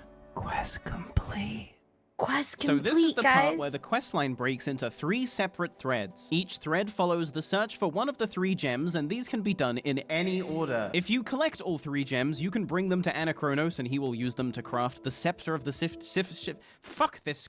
It's the last episode. Just get through it. If you get the scepter, you get the mount, okay? But because this questline is wibbly wobbly, you could do it in any order. It's so wacky. To prevent any confusion on your part, you can check the title card of each section to know which questline we're currently progressing. You can also see how many total quests I've completed and how much time is left until the gates open. I'm spoon-feeding you the content. I'm also just taking the time now to let you know that we have entered full chronological storytelling, bitch. The rest of this video takes place chronologically over 29 hours, which is now 28 hours. It's not looking good. But you want to know what is looking good? The Barny Beekeeper plushie. Wow. I designed it myself. The real magnetizable hands let you replace the weapons with actual knives. My lawyers have told me to inform you that was a joke. Please do not replace the weapons with actual knives, even though you absolutely can. Render your entire life's work corrupted with one touch of the magnet hands. Oh no, I corrupted my hard drive. As with any plushie, you can put it on your desk, your bed, or even in the corner of your room, safe in the knowledge it will stay exactly where you left it. Any reports that the Barny Beekeeper plushie is actually alive have been greatly exaggerated. He's undead. Fuck it. Mask on. Now they'll never know it was me. When they said, hey, this is too much for one plush, I said, shut the fuck up. I want it to have a hood as well. Hood now included. As it turns out, spending 3 years making the best World of Warcraft video series on the platform isn't the most financially responsible thing you can do. Which is why you're gonna buy the plush, so it was worth it, right? Right? Just kidding, guys. Yeah, Only buy the guys. plush if you like it. But I should tell you, if we don't sell out, I'm never uploading again. Thebeekeeper.shop. A link in the description. Fucking burps. Welcome to Azshara. Named after the Night Elf Queen who did the thing, you'd think this zone would present endgame challenges. Wait, her worthy of its boss fucked her on, namesake, though? but actually, it's pretty fucking dead. But that's because Azshara was never intended as a questing zone to begin with. It was meant to be Dota. Don't believe me? I'm about to blow your mind. Ooh. Originally designed as an instance battleground, Azshara had 3 lanes, 2 large jungles, and a river running down the middle. Does this sound familiar? It's implied that the 2 teams would advance on each other until one base fell. But it must have been really fucking boring because it was scrapped super close to release, and now Azshara exists like this. Now, I don't blame Blizzard for scrapping their Dota battleground. They never did quite figure out that 3-lane gameplay. But I do blame them for doing nothing with the zone in 12 years. Remember the big cannon? I don't think Blizzard does. Anyway, we're here to talk to this big dragon. This is Azhagos. Hi, I'm Azhagos. You might remember him from closing the gates 1,000 years ago. But what you might not know about Azhagos is that he is the blue dragonflight. Oh, wait, hold on. He is the blue dragonflight's trinket keeper, which basically means he's every blue dragon's bankroll. And he fucking hates it. He despises the fact that whilst every other blue drake is off in the Nexus banging mana straight from the source, having the sickest parties of all time, he's stuck in fucking Is that fucking Caramel dead zone, Johnson? no bitches, guarding other people's stuff from dickheads like me. Hell, 1,000 years ago, Anachronos gave the blue scepter gem to the blue dragonflight to keep safe forever. So what that actually meant was Azhagos was given the blue scepter gem to keep safe forever. And just like any dragon who is guarding a one-of-a-kind gem, Azhagos would be targeted by more treasure hunters than ever before. And Azhagos was pissed. 500 years later. Damn. I don't 07. need a wife. My job fucks me. True. At this point, Azhagos had lost count of the amount of attempts made on his life because of this damn gem, and just like with literally any Blizzard character, if you give them enough time, he became unhinged. Oh! And then he fed the blue scepter gem to a fish. Present day. I cannot take 5 steps without some crazed or human trying to thrust a sharp stick into my hide. Looks like life didn't get any better for Azhagos after all. That'll have to wait until Cataclysm, when he enters into a romantic relationship with a spirit healer. Real actual lore, by the way. So now we know the fate of the blue gem. One of the trillion fish in the sea ate it. Also, because he's currently in his wacky, unhinged, edgy, it's not a phase, Azhagos enchanted that same fish with arcane properties for the lols in the hope it would become a giant sea monster who terrorizes fishermen. However, he does throw us a bone and tells us that if we make a Baba Booey out of arcanite, the arcane properties of that metal should attract the fish, which is probably not a fish anymore, but some kind of sea terror. Azhagos gives us a ledger to take to a contact of his in Tanaris, whom he describes as a terrible, terrible psychic, but an amazing engineer. With any luck, perhaps this guy can help us out. And if not, well, that sucks because Azhagos is done talking to us. I said good day, sir! I fucking hate these dragons. Well, time to head to Tanaris and find this engineer, or rather, time to wait for my summon crew to summon me right there, huh? Gaming. Handing over the blueprints to the engineer, quest complete, we ask him if he can make the Arcanite Baba Booey, to which he responds, "Can't even read this shit, bro, it's in Draconic." Another funny little prank from our friend Azhagos, who, by the way, according to the quest dialogue, knows the engineer can't read Draconic, which means he did this shit on purpose. Wait, what? I am laughing, lol. I'm gonna kill Azhagos. Even though he can't read Draconic, the engineer says he's willing to give it a shot anyway. He'll just need a couple of items beforehand. The first item he needs is a Draconic translation guide, which is a completely reasonable ask. The second thing he needs are his reading goggles that his ex-BFF stole from him. Sure, whatever, he needs them to read. And the third thing he needs is a 500-pound chicken. Okay, this fucking guy. According to his pondering orb, his ex-BFF is either hiding just outside of Gilneas fapping to furries, or somewhere in Outland being pursued by the Burning Legion. Luckily for me, we don't need to wait until TBC to find him. Quest complete. But we will need to wait to find those goggles because he dropped them in Molten Core. It is at this point Okay, wait, so him hating us is kind of legit then, huh? So as murder hobos totally deserve to be trolled? Is that what you guys are saying to me? I realized had I not left that Peace Bloom DKP earlier on in the week, I would have been locked to Molten Core and unable to even attempt this part of the quest. So thank you, Dawnbreakers, for hosting a scam DKP and being so unnecessarily hostile when questioned about it. Without you, none of this is possible. Damn. But we're gonna need to put a pin in that because I'm leaving this raid group and joining Thor's. Why? Because it's almost 7 p.m., which means the Winter Court are raiding Blackwing Lair. Oh.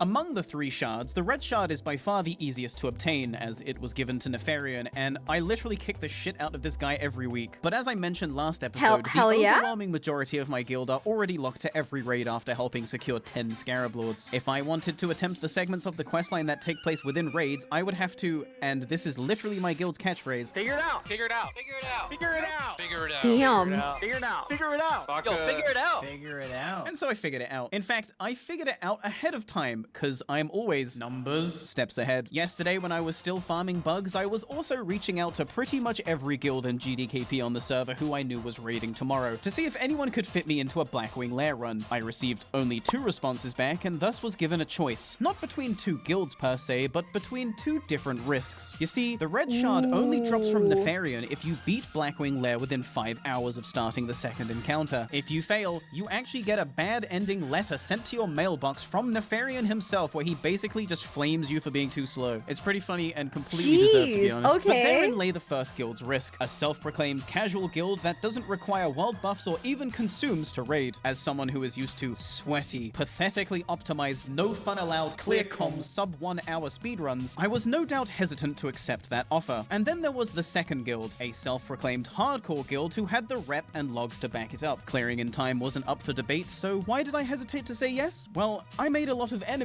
during my time in the desert, and how strange, they are now inviting me to BWL? Now what would I do if I was them? Invite me for my first boss kill, then kick me once I was saved to the raid, thereby failing my quest, locking me out of BWL for the week and ruining Scarab Lord for me? I mean, it's objectively funny, and they might have gotten away with it too if I wasn't numbers steps ahead. But if it's one thing I can just never say no to, it's the chaos of a cursed casual run. Damn. This is low-key fucked up and evil. I kind of... Welcome to I'm dying at how chaotic this is. Right away, this was already the most unique run of BWL I had ever been to. Instead of being Warlock summoned inside a wall like a sweaty geek and zoning in for free, we had actually met up in-game as a raid group, like socially, and cinematically approached BRM from the rear. This was especially fun for me because I'm a rogue and we like it from behind. Or do it from behind? So this is the first boss, Razorgore the Untamed, which I'm guessing is an ironic name because we'll be using this Orb of Domination to force him to murder his own children. That's pretty fucked up, but completely necessary. Because his mortality is tied to the eggs. If we were to just Zerg Razorgore and kill him, the eggs would explode upon his death, dealing massive damage and killing everyone. So you kill ads, kill the eggs, and then you kill the boss. Are you picking up what I'm putting down, bitch? I guess. Guys, I won't lie, this raid is really scaring me. They're cracking jokes on the mic, and they're not clearing comms. And worst of all, I think they're having... It sounds like they're having... Are we supposed to play Daddy now? Fun? No one follow me. No one move. No one follow me. move. Get away from that door. Next up, I and I alone have to enter the second room and speak with Veilstrass to start the Red Shard quest. The 5-hour timer starts now. A wise man once said the purest essence of WoW's gameplay is standing and hitting. If that is to be true, then Veilstrass is the most World of Warcraft fight World of Warcraft has to offer. Because, wow, I'm doing a lot of standing, and with a buff that doubles your damage, you're gonna do a lot of hitting too. What's especially great about Veilstrass is that the double damage buff carries over to the next couple of trash mobs if you're fast enough, making the journey to the suppression room that bit faster. And believe me, you'll be thankful for it because this is the part where the raid slows to a grinding halt.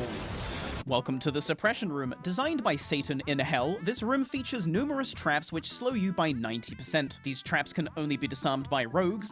The time you disarm them for is random with no tell. And whelplings constantly spawn around each trap. And that's just the stage hazard. Because yes, whilst you have to manage those traps, there are also trash mobs you have to clear on the way through. But I don't get to do damage because I gotta ferry the raid through. It is a tedious, completely unfun shitshow of a section that spoils the pacing in what is an otherwise A-tier raid, in my opinion. The next boss, Broodlord Lashslayer, is a completely brain-off tank and spank. You just stand and hit. It's classic WoW. If you die to this boss, you're a complete fucking noob. You know? You just stand and hit. It's classic WoW. If you die to this boss, you're a complete fucking noob. Nobody died, so it was good. Yeah, and nobody died. All DPS is going to be on Skull and X, except for one mage, and the mage will tank the techs, because we don't use sappers in this guild, because we're incredibly casual. I think I might throw up. After pulling 4 packs of techies, with no sappers, we were ready to engage the hardest boss of the raid, Firemaw. Implying classic is hard. Firemaw, by all definitions, is objectively a well-designed fight, fulfilling literally every class fantasy in one encounter. The tanks get to be slapped around and boiled alive for the duration of the fight. Melee get to risk their lives trying to pass, gambling on stack resist so as to avoid downtime moving out, and range get to stand back and safely press their one button. Oh wow, in a so corner easy, too. right? Bunch of stacks, guys. Bunch of your 6. Try to play my tink, careful. You would be mistaken. Also, because this is horde gameplay, you really gotta watch that threat. What do I... Ooh. That's not good. Okay, now it's good. Yeah, alright. Just That's die the to first your time guard. I've ever seen that. It's the first time I've ever wiped. Yeah. That's... I blame Barney, honestly. Just die now. No. Just die now. So We anyway, blame Barney. we've got 5 hours, and, you know, it's gonna be fine. No, we're fine. We're not gonna make it. Okay, res up, rust off, cape on, bait on, cap on. This doesn't usually hap on. Let's try this again. And on this pull, the Winter Court lived up to their name because this pull was fucking frosty. Look, Mum, I'm pumping. We then pull the rest of the techies, with no sappers, and I go over to this table to pick up this book, which is actually chapter 7 of Draconic for Dummies. I'll need to collect chapters 1 through 8 in order to make a complete book for the engineer, which I'm now realizing in the moment. Hold on, I don't even know that in character yet. Hold on, I haven't even picked up the quest that allows me to loot chapters. Give me 1 sec. Can I get a port to Thunderbluff, please? It is at this point I turn Questy on and reload my UI. When I load back in, I am dead. So I figure, fuck it, Death Warp. It is a speedrun after all. We'll take a short break while Barnaby gets back on the quest. We won't pull another boss.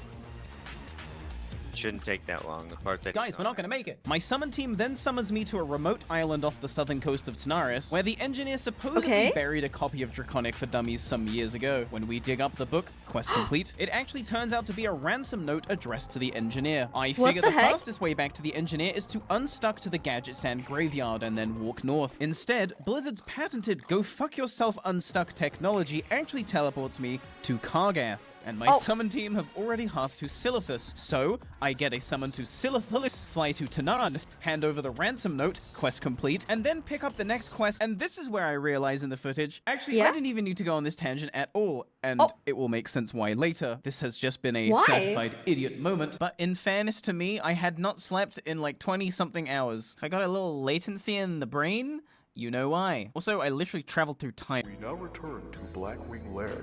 Okay. I'm trying to understand this. Okay, I'm back in the raid. Summon me because I'm bougie, though. Ooh, and the trash has been cleared in my absence? All according to plan. Now, if I was to tell you that the next 2 encounters, Ebonrock and Flamegore, involve a lot of standing and a lot of hitting, would you forgive me for jumping ahead? Oh, that's too far. Man, partial wipe to trash? That's harder than the bosses? World of Warcraft, baby. How much longer do we have, Barnaby? We got like an hour, like 2 hours, so we're fine. I mean, we're not gonna make it. The next boss, Cro-Maggus, is basically another one of those run-in, run-out fights. The only difference with this one is that there are random debuffs that will infect random players at random intervals. 4 of the 5 of these debuffs are completely negligible though, and don't really require a second thought since they'll just be purged off you. But if you are unlucky enough to receive the 5th debuff, the Bronze Affliction, you will periodically this guild's so nice. There is only one known cure, and it is eating magic sand. But I'm trying to kick the stuff, you know, so I'm okay to sit through the 10-minute deal. Oh, why would you? I mean, one little bite can't hurt, right? I mean, I gotta stop eating sand. And now for what we all came to see, the Nefarian fight. Will this self-proclaimed casual guild see me through to a red shard, or will this be where my Scarab Lord tale ends? Well, the main healer of the raid did just find out that if you right-click Benediction, it turns into Anathema. On me for it. Something weird to my benediction. So I'd say we're off to a good start. So right-click it again in your inventory. This is incredible. No, it's on a half-hour cooldown. Only tonight. Guys, we're not gonna make it. And with that said, Barnaby, this is your thing, so why don't you go talk to your boy? Oh, okay.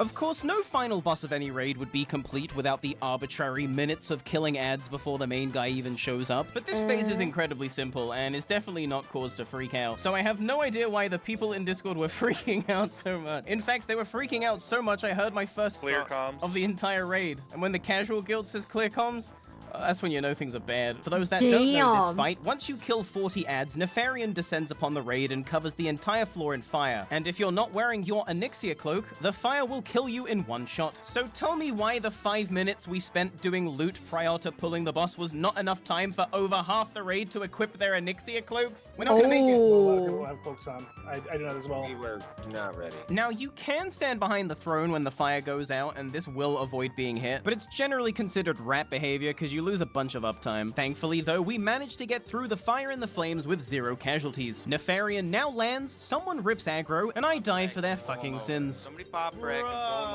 over. Who's doing it? 07. I'm gonna reincarnate and I'm gonna start rezzing. We're not gonna make it. Yeah, we actually might not. What started off as a sarcastic little joke was now beginning to sound like my actual fate. Every time you wiped a Nefarian, you have to wait around 15 minutes for him to respawn, and as you know, I'm kind of on the clock here, so... Dude, if we don't make it, I will get Barny B tattooed on my knuckles. Damn! Well, now the stakes have never been higher, or there's never been a better time to throw Captain this Grimm? shit. Depending on who you're asking, of course. Me, personally... Also, this is so crazy. This is so stressful. Kind of want the mount, but in any other timeline, he was getting those knuckle tattoos. Okay, time's up. Let's do this. Barny, Beekeeper. Please put your cloaks on. Please put your... So we start the second pull. This time, everyone in the raid is prepared with their Oni cloaks, and we breeze through phase 1. The tank is also generously given the 2 seconds required to take aggro of the boss, so things are actually looking good. Now let's talk about Nefarian's main mechanic. Every so often, Nefarian will target a specific class and do what's called a class call. This is essentially some kind of debuff or Joker's trick targeted at one specific class. And depending on your class, these can range from being the most minor inconvenience conceivable to being capable of causing the breakdown of the entire raid and a potential wipe. In the case of rogues, you get teleported in front of Nefarian and cannot move. If the tank doesn't react fast enough, this happens. And you want to know the best part about this? There's literally 0 counterplay on my part. I can't do anything about this. I love when mechanics don't test the individual player ability and instead put your hands in the life of some other fucking schmuck. I'm actually not mad. I mean, okay, half the raid is dead, but this could absolutely be a kill. We just have to play perfect and get really lucky on the next couple of class calls. This is so stressful. Mage call. Ice block. We're gonna make it. Keep them up. New class call coming. If it's warrior, we're gonna be fucked. So... Uh-oh. Now, you guys want to know what's worse than one warrior call? Oh, I'll get to that in just a second. Because first, I gotta tell you that if we get this boss to 20%, all the ads that we killed in phase 1, all 40 of them, respawn at the same time and charge the raid. So now let me return to my original question. What's worse than one warrior call? That's right, 2 warrior calls, with the second one happening during the final ad phase. And now I think I'm just gonna let this clip play out because it is so difficult to make raiding sound interesting. There it is right there. This isn't that stressful. Do you have shield wall? Perfect. Good job. No. Okay. All right, Barny, there you go, bud. Jesus. We got it. We had. Oh. Don't worry, Barny. It didn't drop it, Barny. What? Remember how earlier I left the raid and joined another party to get summoned to Tanaris? Well, psych! Actually, that did nothing. I just love faking you guys out. It's just so easy every time. And you're thinking, I can't keep getting away with it. Oh, I will. You're already in my web and you don't even know it yet. Wow! Red shard acquired! Right, you ready? 3, 2, 1. Yay! Yay! Oh my god, why am I stressed out? I'm not even playing this So now game. we're back on the engineer's questline. If you'll remember, we are currently looking for the 3 items he needs to try and make the Arcanite Baba Booey. But as we found out earlier, his copy of Draconic for Dummies has been stolen, and a ransom note was left in its place. We've got your book, Gnome. If you ever want to see it again, you'll do exactly as we asked. So, alongside Bon Hoovy, Sarsis, Merrills, and Darian, we head to the location detailed within the ransom note, and, disguised as the engineer, I place a big bag of fake gold at the edge of a cliff. A few anxiety anxiety-riddled minutes later, one Dr. Weevil comes flying in on a flying machine. But for real, why did they make it take 5 minutes for this guy to spawn in? The whole time we were waiting, I thought I fucked the quest up. I swear, every single quest in this quest line is specifically tailored to fuck with your mental. Anyway, the doctor takes one look at our disguise and sees right through it. Who could have seen this coming? He then summons a giant gorilla to kill us and escapes in his flying machine. I pop adrenaline rush and evasion and start rogue tanking number 2. I figure with a healer, I can probably tank this for the duration of my evasion and then vanish the threat off to the warrior. Unfortunately for me, Blizzard's patented, it really emulates early 2000s internet. Spell batching technology meant that I actually didn't cast Vanish at all. I lay dead in the snow like the pathetic little gnome bitch I am as my team once again carries me to victory. If you'll remember, Meryl's was the mage who helped me get my Mallet of Zul'Farrak all those months ago. And here I am yet again with my content beholden to his kindness. I truly couldn't do this without my friends. However, because the power of friendship, druid, guys. He is useless and isn't carrying resurrection materials. He is instead going to leave it up to chance with cables, as will Meryl's and Darian. Well, I think we know how this one goes. Yup. Damn. Unlucky, right? Right. Don't do me like this, please. Thank God. Not the I'm pee-pee up. popo. Meryl's then opens a portal to Thunderbluff for me, and I fly to the engineer in Tanaris to tell him that the plan failed. And also, because we didn't keep to our end of the ransom, Dr. Weevil has obliterated the Draconic for Dummies book. Quest complete. So now our only option is to track down the last known surviving copy of Draconic for Dummies, which, because it's the Scarab Lord questline, has actually had all 8 of its pages torn out and scattered to the wind. Once I find all 8 chapters, I can use this book binding to refashion the book. This questline's never gonna end, is it? One quick stop off in Gadget Sand to meet with this chef, quest complete, and to discuss the possibility of acquiring a fat chicken. He tells me no such chicken exists, but does clue us in on one Lord Lakmiran, a chimera who, with proper preparation, may or may not look like a 500-pound chicken. And whilst I'm here in Tanaris, I figure I may as well hand in the red shard to our good friend Anachronos, who once again rewards us with a completely useless piece of jewelry. Quest complete. Our beloved?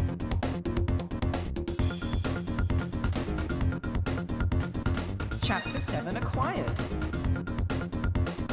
Welcome to Alkaz Island. With the Blackwing Lair chapter safely obtained, I was summoned to Alkaz Island to murder Dr. Weevil in cold blood. After all, he's the reason this quest has become so long. I mean, because he has chapter 1 for some reason. 2 birds, 1 stone if you ask me. However, Dr. Weevil is absolutely not a pushover. Even with a raid group of 20, he is still incredibly challenging due to his menacing mechanics and large health bar. Every 6 or so seconds, Dr. Weevil stuns everyone in line of sight of him, and every 20 or so seconds, he mind controls a random ally who will now be out of commission for the remainder of the encounter. That is now I could sit here fucked and splice old footage to craft some underdog narrative about how this boss was difficult to overcome, but rest assured this will be the 11th time we have destroyed Dr. Weevil, and we have become exceedingly efficient at it. Okay. Also, lore tidbit, this is the island where Varian Rin was kept, in prison. Oh. And then this quest is the only thing they did with this location in the game. Hey, Barney, you've heard Ram Ranch, right? Yeah, I have. No. I'm not doing this bit. Now, you might be wondering, why am I in a level 40 dungeon? Well, you see, the green shard was given to a green dragon named Aranicus, and this is where Aranicus lives. But wait, isn't this place, like, super evil? Well, yes. It's no secret that Aranicus and his crew were driven insane by the very same old god they thought they had vanquished deep within the temple. But he has the green shard, so I'm not really left any choice. But as I enter Aranicus's chamber, I'm not met with a large green dragon, but rather a Shade and Malfurion Stormrage. Malfurion informs me that Aranicus can't be here right now because he's busy terrorizing the Emerald Dream. And if we want to get that green shard, we'll have to summon Aranicus from the Emerald Dream and purge him of his corruption. Now, do you want to see some fucking sweaty, disgusting, I can't believe you even bothered to think this far ahead gameplay? Check out these summons. Bam! Random Teldrassil location to hand in this quest to the Wisp. Quest complete. But wait, I'm not done. Follow-up summon to the Shrine of Remulus in Moonglade to hand that very same quest in immediately. Quest complete. Any % world record, by the way. I know it might not look like much to you guys because, I mean, you're watching the video, right? It's all cut up and edited for you. But every time you see me get summoned, these are pre-planned summon teams that real people have had to level up and put their character in that position just so I can save 10 to 20 minutes here and there. Fucking Whoa. gamers. Fucking game. That's so nice. So spread around Azeroth are these 4 emerald dream portals, outside of which roam packs of elite green dragonkin, except for the Duskwood one, but just forget about that one for now. To summon Aranicus back into our realm, we are going to need to obtain a nightmare fragment from each area. Actually, cut the music. Fuck the script. I need a real talk. These nightmare fragments drop from the elite mobs that you can find outside the portals, right? And you think, cool, just go kill some elites. That's me laughing. And this is where I make the music creep back in, okay? Okay. Got him. No, of course it's not that easy. This is the Scarab Lord questline where every quest is specifically tailored to make you want to exit game. So here's the thing with this quest, right? We still to this day do not know the drop chance of the nightmare fragments. Me personally, I want to say it's 1%. Based on my experience, I think it's 1%. Now, killing elites for a 1% drop is already fucking game. But the thing with these packs are, they actually require a small raid because they slap. Alliance players might not know this, but on the Horde side, people kite these mobs from Ashenvale to Orgrimmar to just kill everyone in the city. But wait, I'm still not done. The other thing with these mobs is that if you kill all the packs and you don't get the drop, you have to wait like an hour for the respawns. There are people in my guild that spent literally days on just this part of the quest alone. It's not looking good. So this is me. This is so sad. Undercity picking up Draconic for Dummies, Chapter 4. Thanks for watching. Wait, what? Chapter 4. There's no way, right? Welcome to the hinterlands. I grabbed literally anyone who was online and willing to help and figured we may as well start here. And I think I'm gonna let this clip of our first pull just play out. It's a clip where you say something like, I fucking hate this game, by the way. Okay. First mob, first fucking fragment, let's go. Well, that was lucky, or a terrible omen. There's something with me getting really lucky, and then immediately getting really unlucky. Oh boy, I sure hope that doesn't happen here. And even though we don't have summons to Feralis, I can just edit the video like, wow, it's like I got summoned. Now, I wish I could tell you that I was lucky enough to get the drop on my first pull again, but it is with a shit-eating grin that I can tell you it only took 20 minutes for me to drop my second fragment. Got it. Ow. We're out of here. We're going to Ashenvale.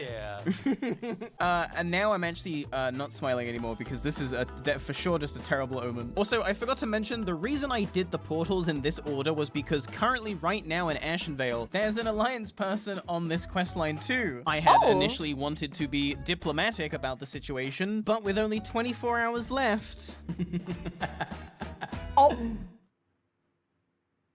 It's Jover. For the Alliance guy, huh?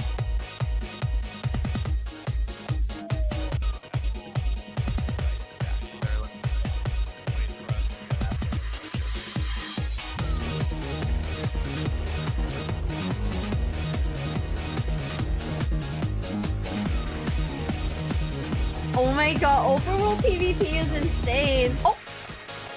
Jeez, they could at least make it hard, like, at least make it fun. The Alliance had, as is customary around these parts, failed to put up any meaningful resistance. We took the leader of their group hostage and told those motherfuckers Ashenvale's closed. Damn!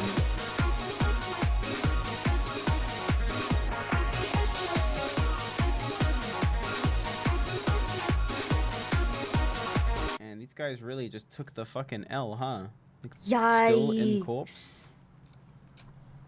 Yeah, it's pretty sad, dude. It's been 45 minutes. As the Alliance lay molding in their corpses for, yes, like 45 minutes, we took it upon ourselves to hit every single pack on respawn. But in fairness to the Alliance, they weren't the only ones molding.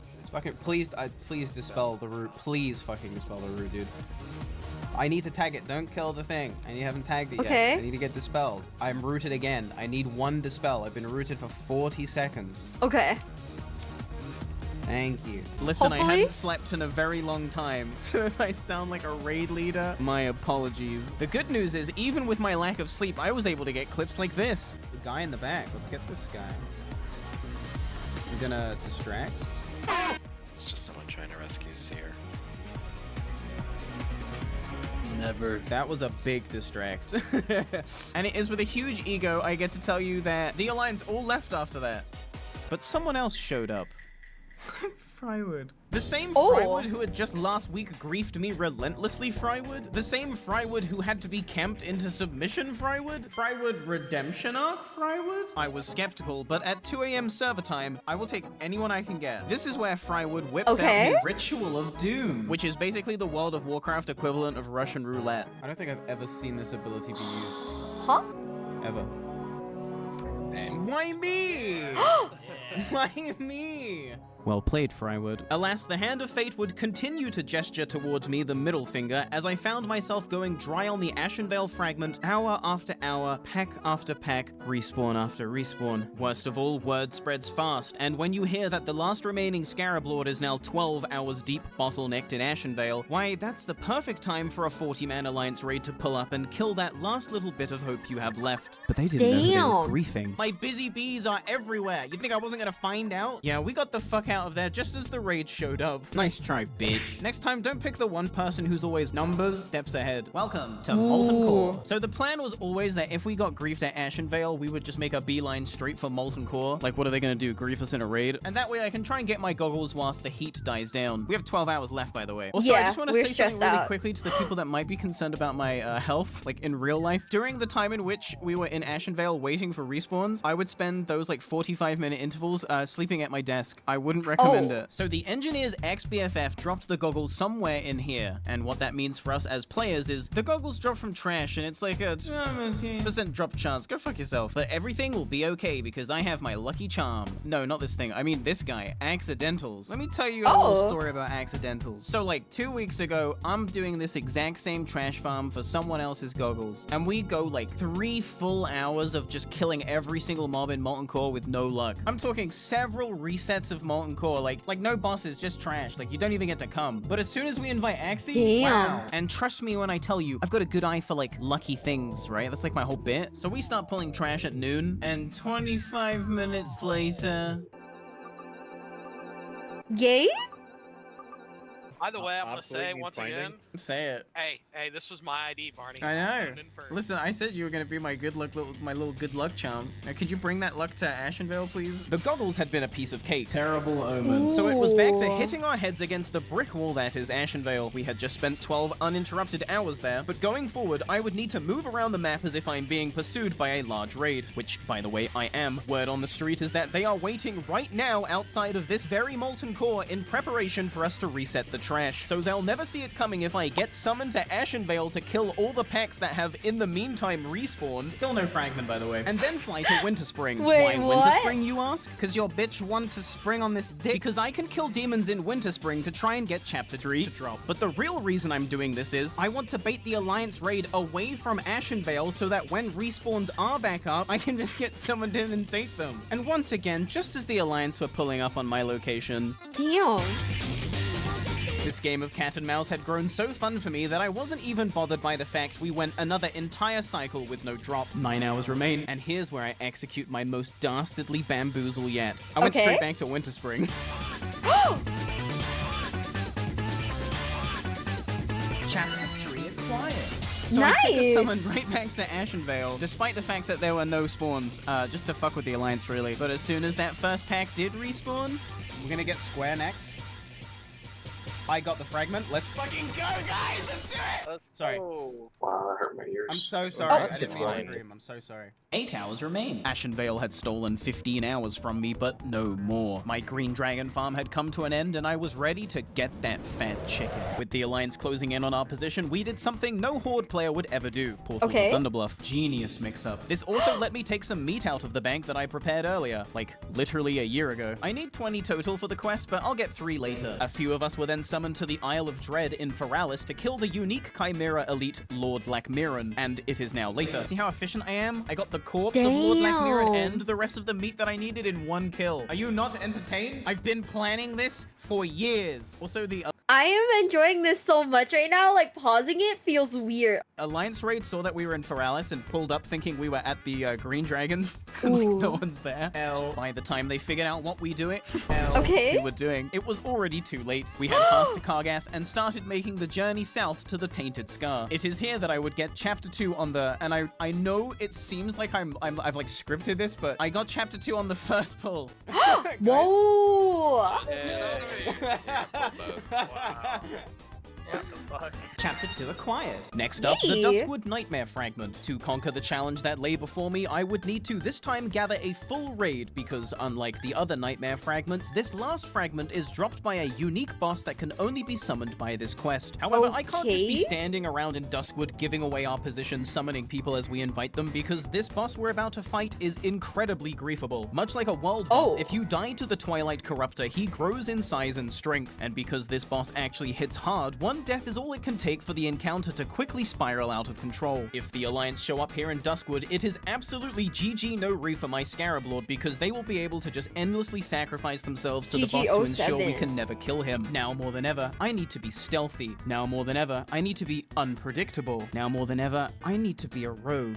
And God, I fucking love being a rogue. Because you already know I figured out exactly what we're gonna do. World buff. Is putting a fake world buff notice in the world buff Discord immoral? I'll let you decide. But I did what needed to be done because if the Alliance, who are definitely stalking this Discord, see that we are dropping a heart, they will probably assume that we are about to go raiding. And because I still do actually need to kill Onyxia and Ragnaros on this questline, it's the perfect plan. They think we're meeting up here to get a buff and then fly to Molten Core, but actually we're just gonna walk into Duskwood. I'm a genius. See? This is where you find out if Shaman love you or not. Ooh. Yeah, they only had 10 minutes to buff everyone with the same shit.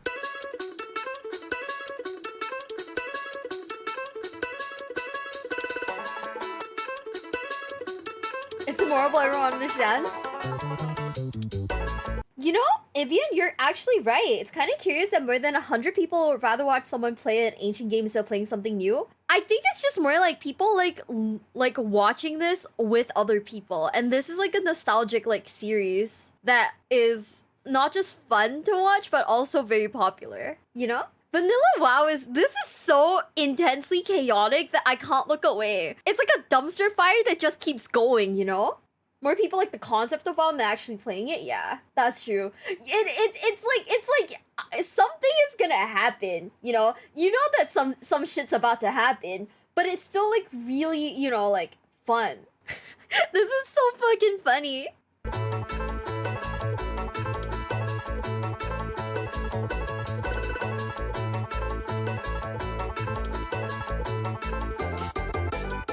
We had broken into Duskwood, and the Alliance/Whoing Me would know exactly what we were getting up to. And with Duskwood being so close to Stormwind, we had just shy of 10 minutes to kill this boss and get out, or it's done for. And I know that it might look like I'm just standing still here, but the boss starts spawning the moment I walk into the next subzone. So here, I'm waiting for my raid to get in position, because trust me, I've done this boss 10 times now. So outside of the getting larger mechanic, which I talked about earlier, this boss basically does two things. The first move, which he spams, knocks you away and applies a dot that cannot be dispelled. And the second move is just a mind control, because, yeah, just throw in a mind control. If you haven't already been able to tell yet, the main way we deal with this boss is to pull him back to this pillar, which lets the caster's line of sight, and the tanks don't have to worry about getting knocked away. That's a problem for the melee. And yeah, I'd like to say we struggled with this boss, but again, this is the 11th time I've killed this thing. Anything short of a perfect pull would just be embarrassing. Like, could you imagine? This is how people talk about classic WoW, like you don't just stand and hit.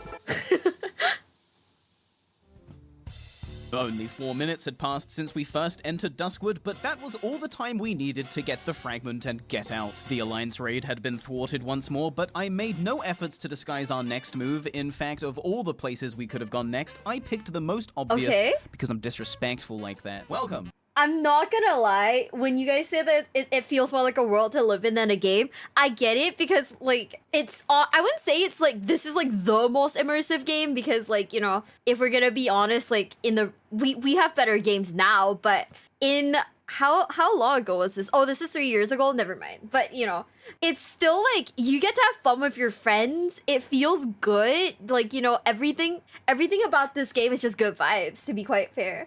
to Moonglade. Buy my merch. With all 4 nightmare fragments gathered, quest complete, it was time to summon Aranicus from the Emerald Dream and purge him of his corruption once and for all. As we walk up to town alongside Remulus, I'm going to take this time to go over the Aranicus encounter using footage I got during other people's questlines, because, you know, I've done this 10 times already.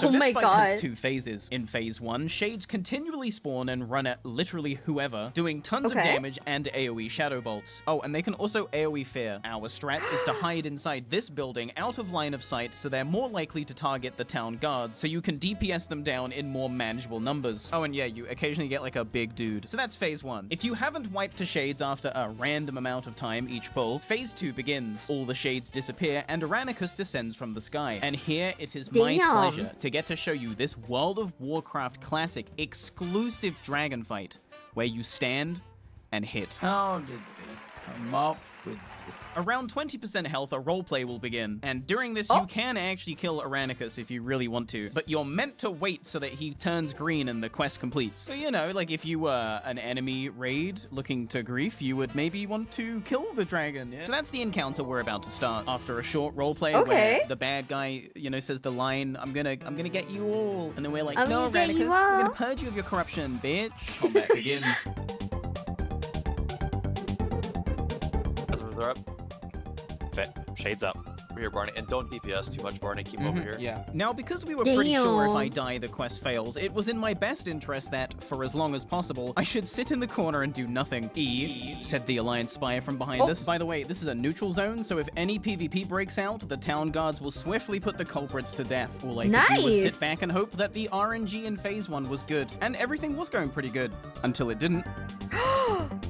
This was a certified not good moment. I would now have to walk back down to Remulus, restart the escort, and try again. And we really didn't have this time to spare. As I started the RP for a second time, the Alliance dogs began to summon their raid of griefers right in front of me, taunting me. And they thought they were so smart too. Oh look, you can't attack us. Well, guess what? If you're showing up to grief an encounter where part of the encounter is that shades will run to the closest person within line of sight, you probably don't want to summon your fucking team of morons where the shades spawn. You were so close to catching me too. Off-screen, the Alliance summoners die molding as they are ravaged by shades. This buys us time to get into a favorable position from which we are able to secure a smooth phase 1. So really, I should be thanking the Alliance. Like really, I cannot understate just how useful it was to have like 6 or 7 bozos just die outside. After a few minutes of killing shades, Aranicus descends and we get to experience some hidden content gameplay. Wow. Hell yeah.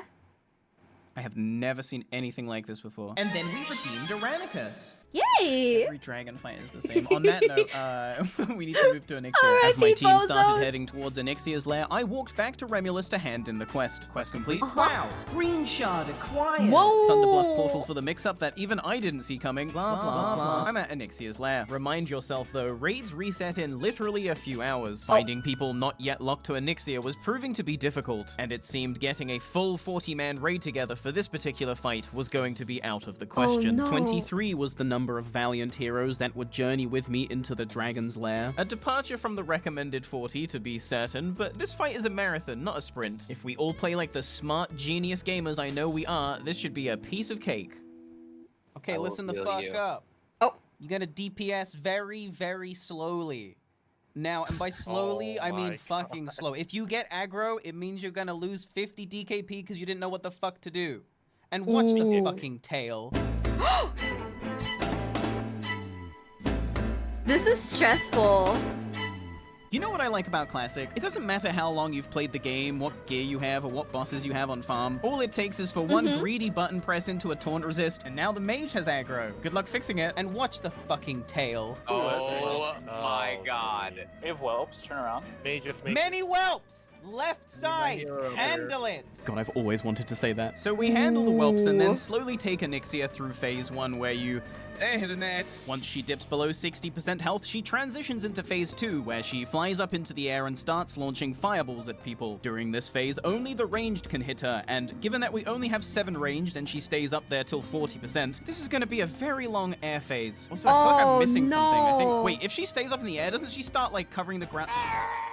I knew I was forgetting something. And it wasn't just me. 07's. Some of us were so used to this boss being dead already that we completely forgot she actually has mechanics and a moveset. World of Warcraft is one of those funny games where the better you become at the game, the worse you actually become at the game. And if that doesn't make sense to you, it's because you're bad, but that's a good thing, I promise. Ignorance is bliss. Ignorance is truly bliss. Do you think my WoW logs make me happy? Do you think raiding makes me happy? Listen up. There is no joy to be had from mastering World of Warcraft, okay? There is only pain. Nevertheless, we pushed through the longest phase 2 of my entire life. 6 What do you people have mean? Are we perished, not leaving happy? only 17 of us to finish phase 3. And actually, Withers has aggro, so let's make that 7 deaths. Phase 3 has a fear, by the way. And watch the fucking tail. But as I said earlier, this fight is a marathon, not a sprint. And even with no world buffs, even with 10 people dead, and even when I rip aggro at the last second intentionally and try to turn the boss to tail swipe the raid, hey, what's the fucking tail guy? This fight was fucking game. Oh, let's go! This guy does not deserve it, so I will take that draconic for dummies. Chapter 6 acquired. Yay! It's as they say, scuffed equals stuff, which is why I find it no surprise K-Bay rolled a 100. After all, is there anything more scuffed than... On me for it. Something weird to my benediction. I dished out the loot and then it was off to Tanaris to cash in on some dopamine points. I gave the goblin my meat, quest complete, and then he says he needs some salt and rocket fuel, which I already have. Quest complete. Oh, nice! He then gives us a fat chicken, which we hand in to the engineer immediately. Quest complete. And we also hand in the goggles from Molten Core. Quest complete. Speaking of Molten Core, Ragnaros has a Draconic for Dummies chapter I need, and it is nearly 7 server time. The Winter Court had once again agreed to let me leak their raid because I'm just such a nice person, but really because I have like really good luck. I'm actually insufferable. Yeah, me too. Man, look at all this great Ooh, big loot. striker. I understand why Final Boss recruited Barnaby at this point. Why? Because you bring the loot. I have a double gut gore ripper Yeah, see, it's a curse. You don't get shit. Yeah, I don't get them. Now, I'm not going to try and conjure content where there is none to be found, because the truth is this entire Molten Core was just an incredibly standard ordeal. Outside of the loot being really good, there really is nothing to talk about, because, you know, it's Molten Core. Yeah, give me Master Loot now. We're in combat, so I actually Ninja can't. Perditions. Guys, this is stressful. Oh, yeah. My actually, God. none of our rogues need it. You're welcome. I'm gonna take Perditions and leave the Draconic for Dummies. That's actually all I came for. And fuck your quest and just say fuck it. It was all a ruse to get rid of Gut Gore Ripper. From the very start. Funny joke, right? Perditions actually drops though. Someone's up there taunting me. You think this is so fucking funny, don't you? Chapter 8 acquired.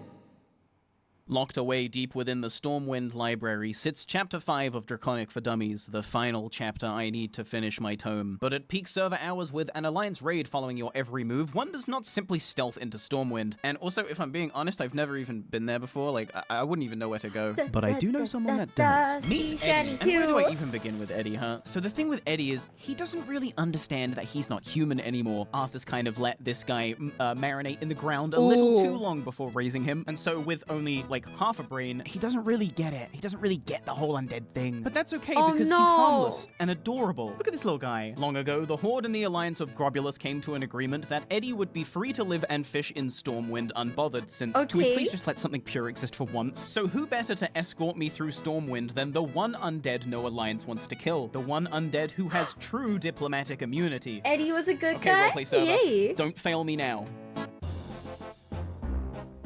Library, I announced in human as I walked across the bridge into Stormwind City. Where is the library? Oh my god, he's fluent in human too. It was here that Eddie shows me a neat Stormwind trick. If you wave to the guards, they are legally obligated to stop pursuing you and wave back. By spamming a wave macro, you can effectively stun lock guards until you leave their aggro radius. This doesn't work on patrollers though, so keep that in mind. As we approached the city entrance, we had gathered quite the crowd, but stealth was never an option, so we just have to hope for the best here. Where is the library?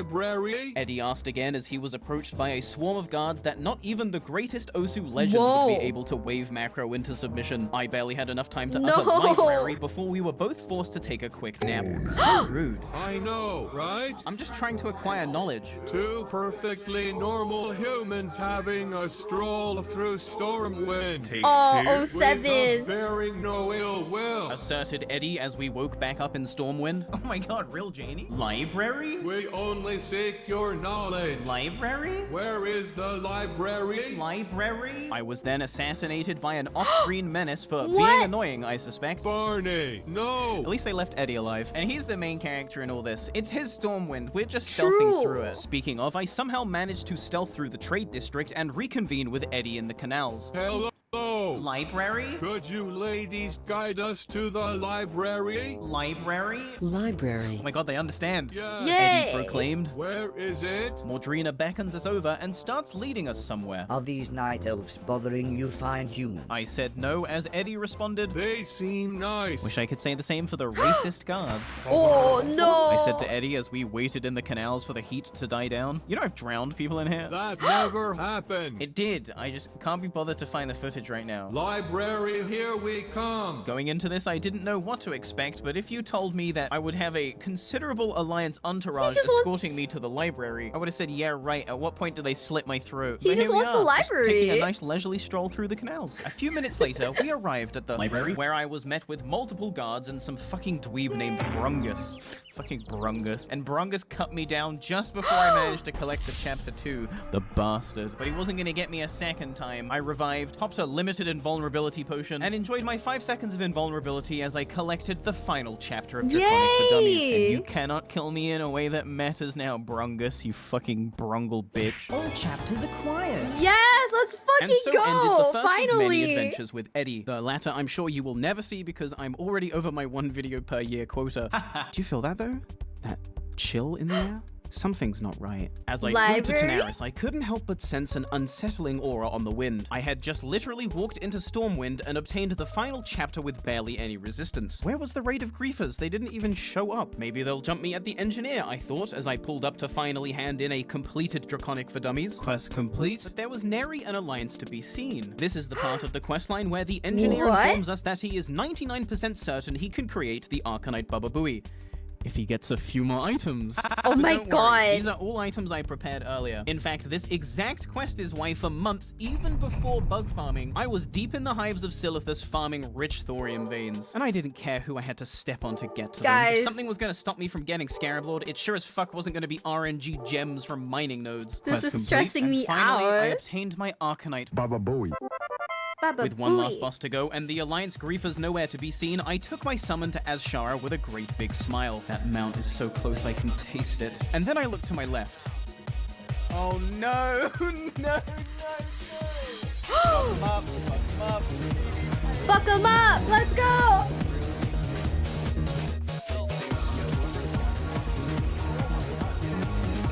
The underwater combat. The best way to finish. Wait, what?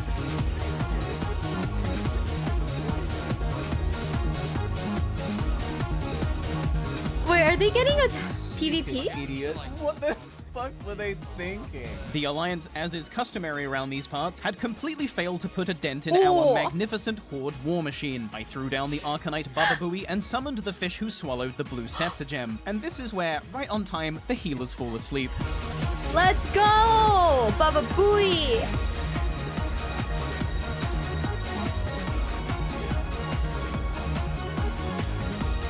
Oh, he did it right when I got Eating my raid! He's gonna eat me! Oh my god! Come on, come on. 17k. Yeah, we are. 10k, 10k. Fuck him up, fuck him up, fuck him up, fuck him up, 5k. Fuck him up, fuck him up, hey, fuck him up. Fuck him up! Holy shit. Barny. Get a combat res on Barny. Combat res on Barny B. Yeah, can we get a combat res on Barny B, guys? Wow! Blue shard acquired. Wow! Go to Anachronos now before he gets fucking briefed. Where do you think I'm going? Yeah, thanks for that pearl of wisdom. Like, where else was I gonna go? Because now that I had collected all 3 scepter shards, it was time to pay Anachronos one final visit. I handed in the green shard. Quest complete. I handed in the blue shard. Quest complete. I am the Might of Kalimdor. Quest complete. With a scepter of the shifting sands. Okay.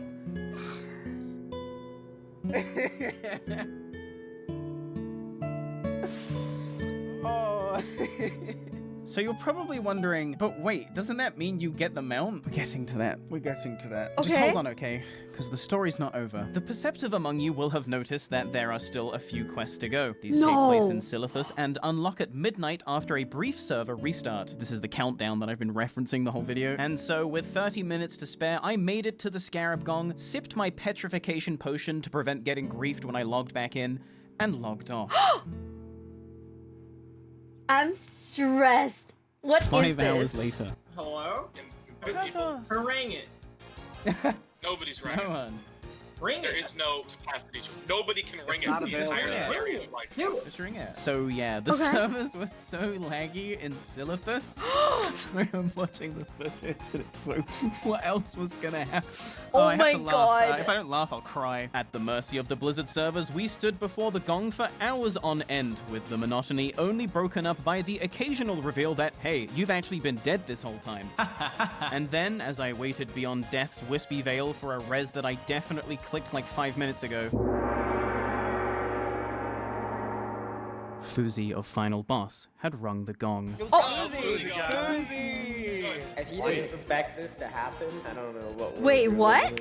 Finally, we get the fuck out of this place. But if you think that means things are gonna start getting any less laggier, you are wrong. We are literally just getting started, actually, because now the war event begins. But let's just do this bit first, because I don't want to end on an anticlimax, and we need to get to this part at some point. So, and this is the part of the video that, like, I just have really not wanted to do, and I really don't even want to fucking record it, to be honest. If I sound salty, it is what it is.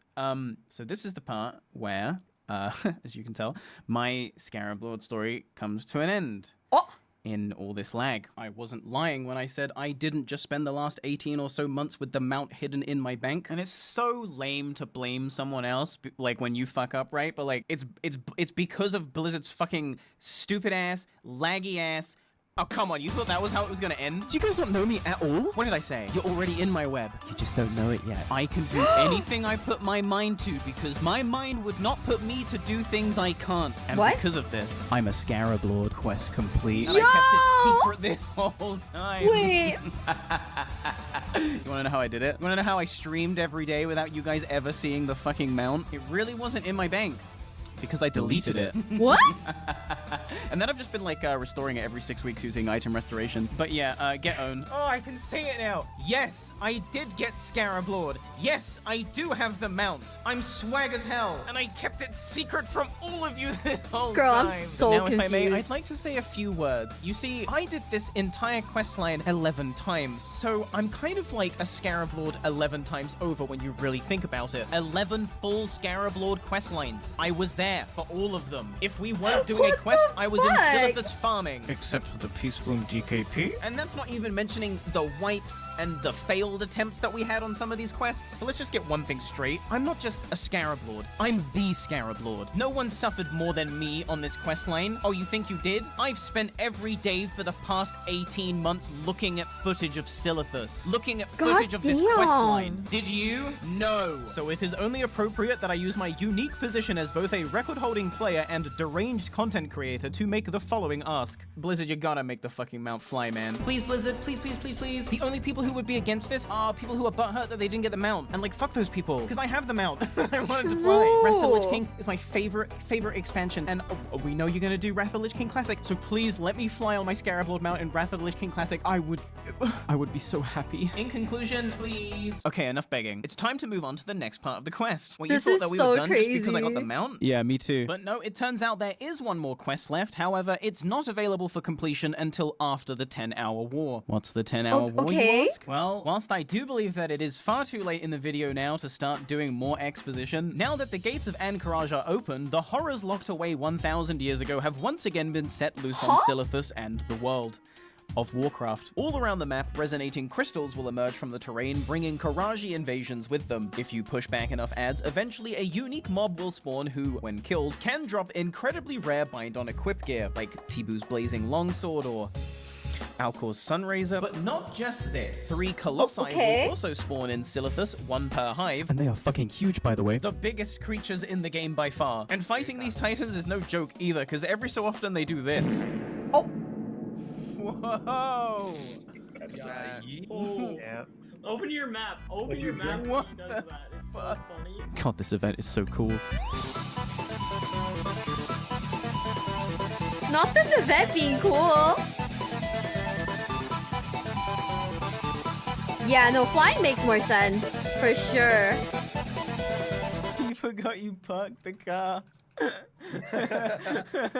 It's back. Oh, John, there it goes, there it goes. Wait. Damn. There goes everyone. There goes everyone. Whoa. Did you record that? What's going on? Yeah. Nice. What's going on?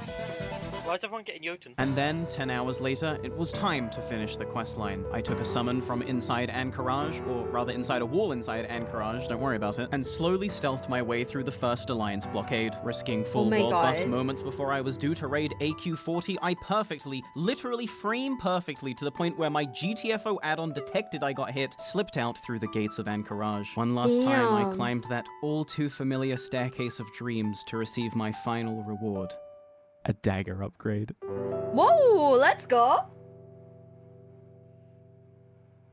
Beekeeper's log, 22nd of August. So now that the event is all finished, there's a bunch of new quests in Silithus that let you grind reputation with the Cenarian Circle, and I don't really know what we're doing. All I know is I need to get exalted because there's some item I need, so we're gonna meet up with them. Talk to this guy. You're like, hey, papers, give me. And he's like, okay. Signed. And then you bring him back. Dude, this shit's so What's crazy. Combat assignment, logistics, or tactical? What's what? So this is for Earthstrike, I see. So let's do combat. Near is brutal. Okay. Oh, there's like 4 of these things in there. Yeah, it's 4. Each quest is to kill 30 of a certain kind of bug. Wait, we gotta kill. Wait, we have to kill more bugs? Are you kidding me? The crash out. Oh my god. You know what? Guys, this shit was good. Oh my god. Wait. More bugs. Okay, guys. Damn.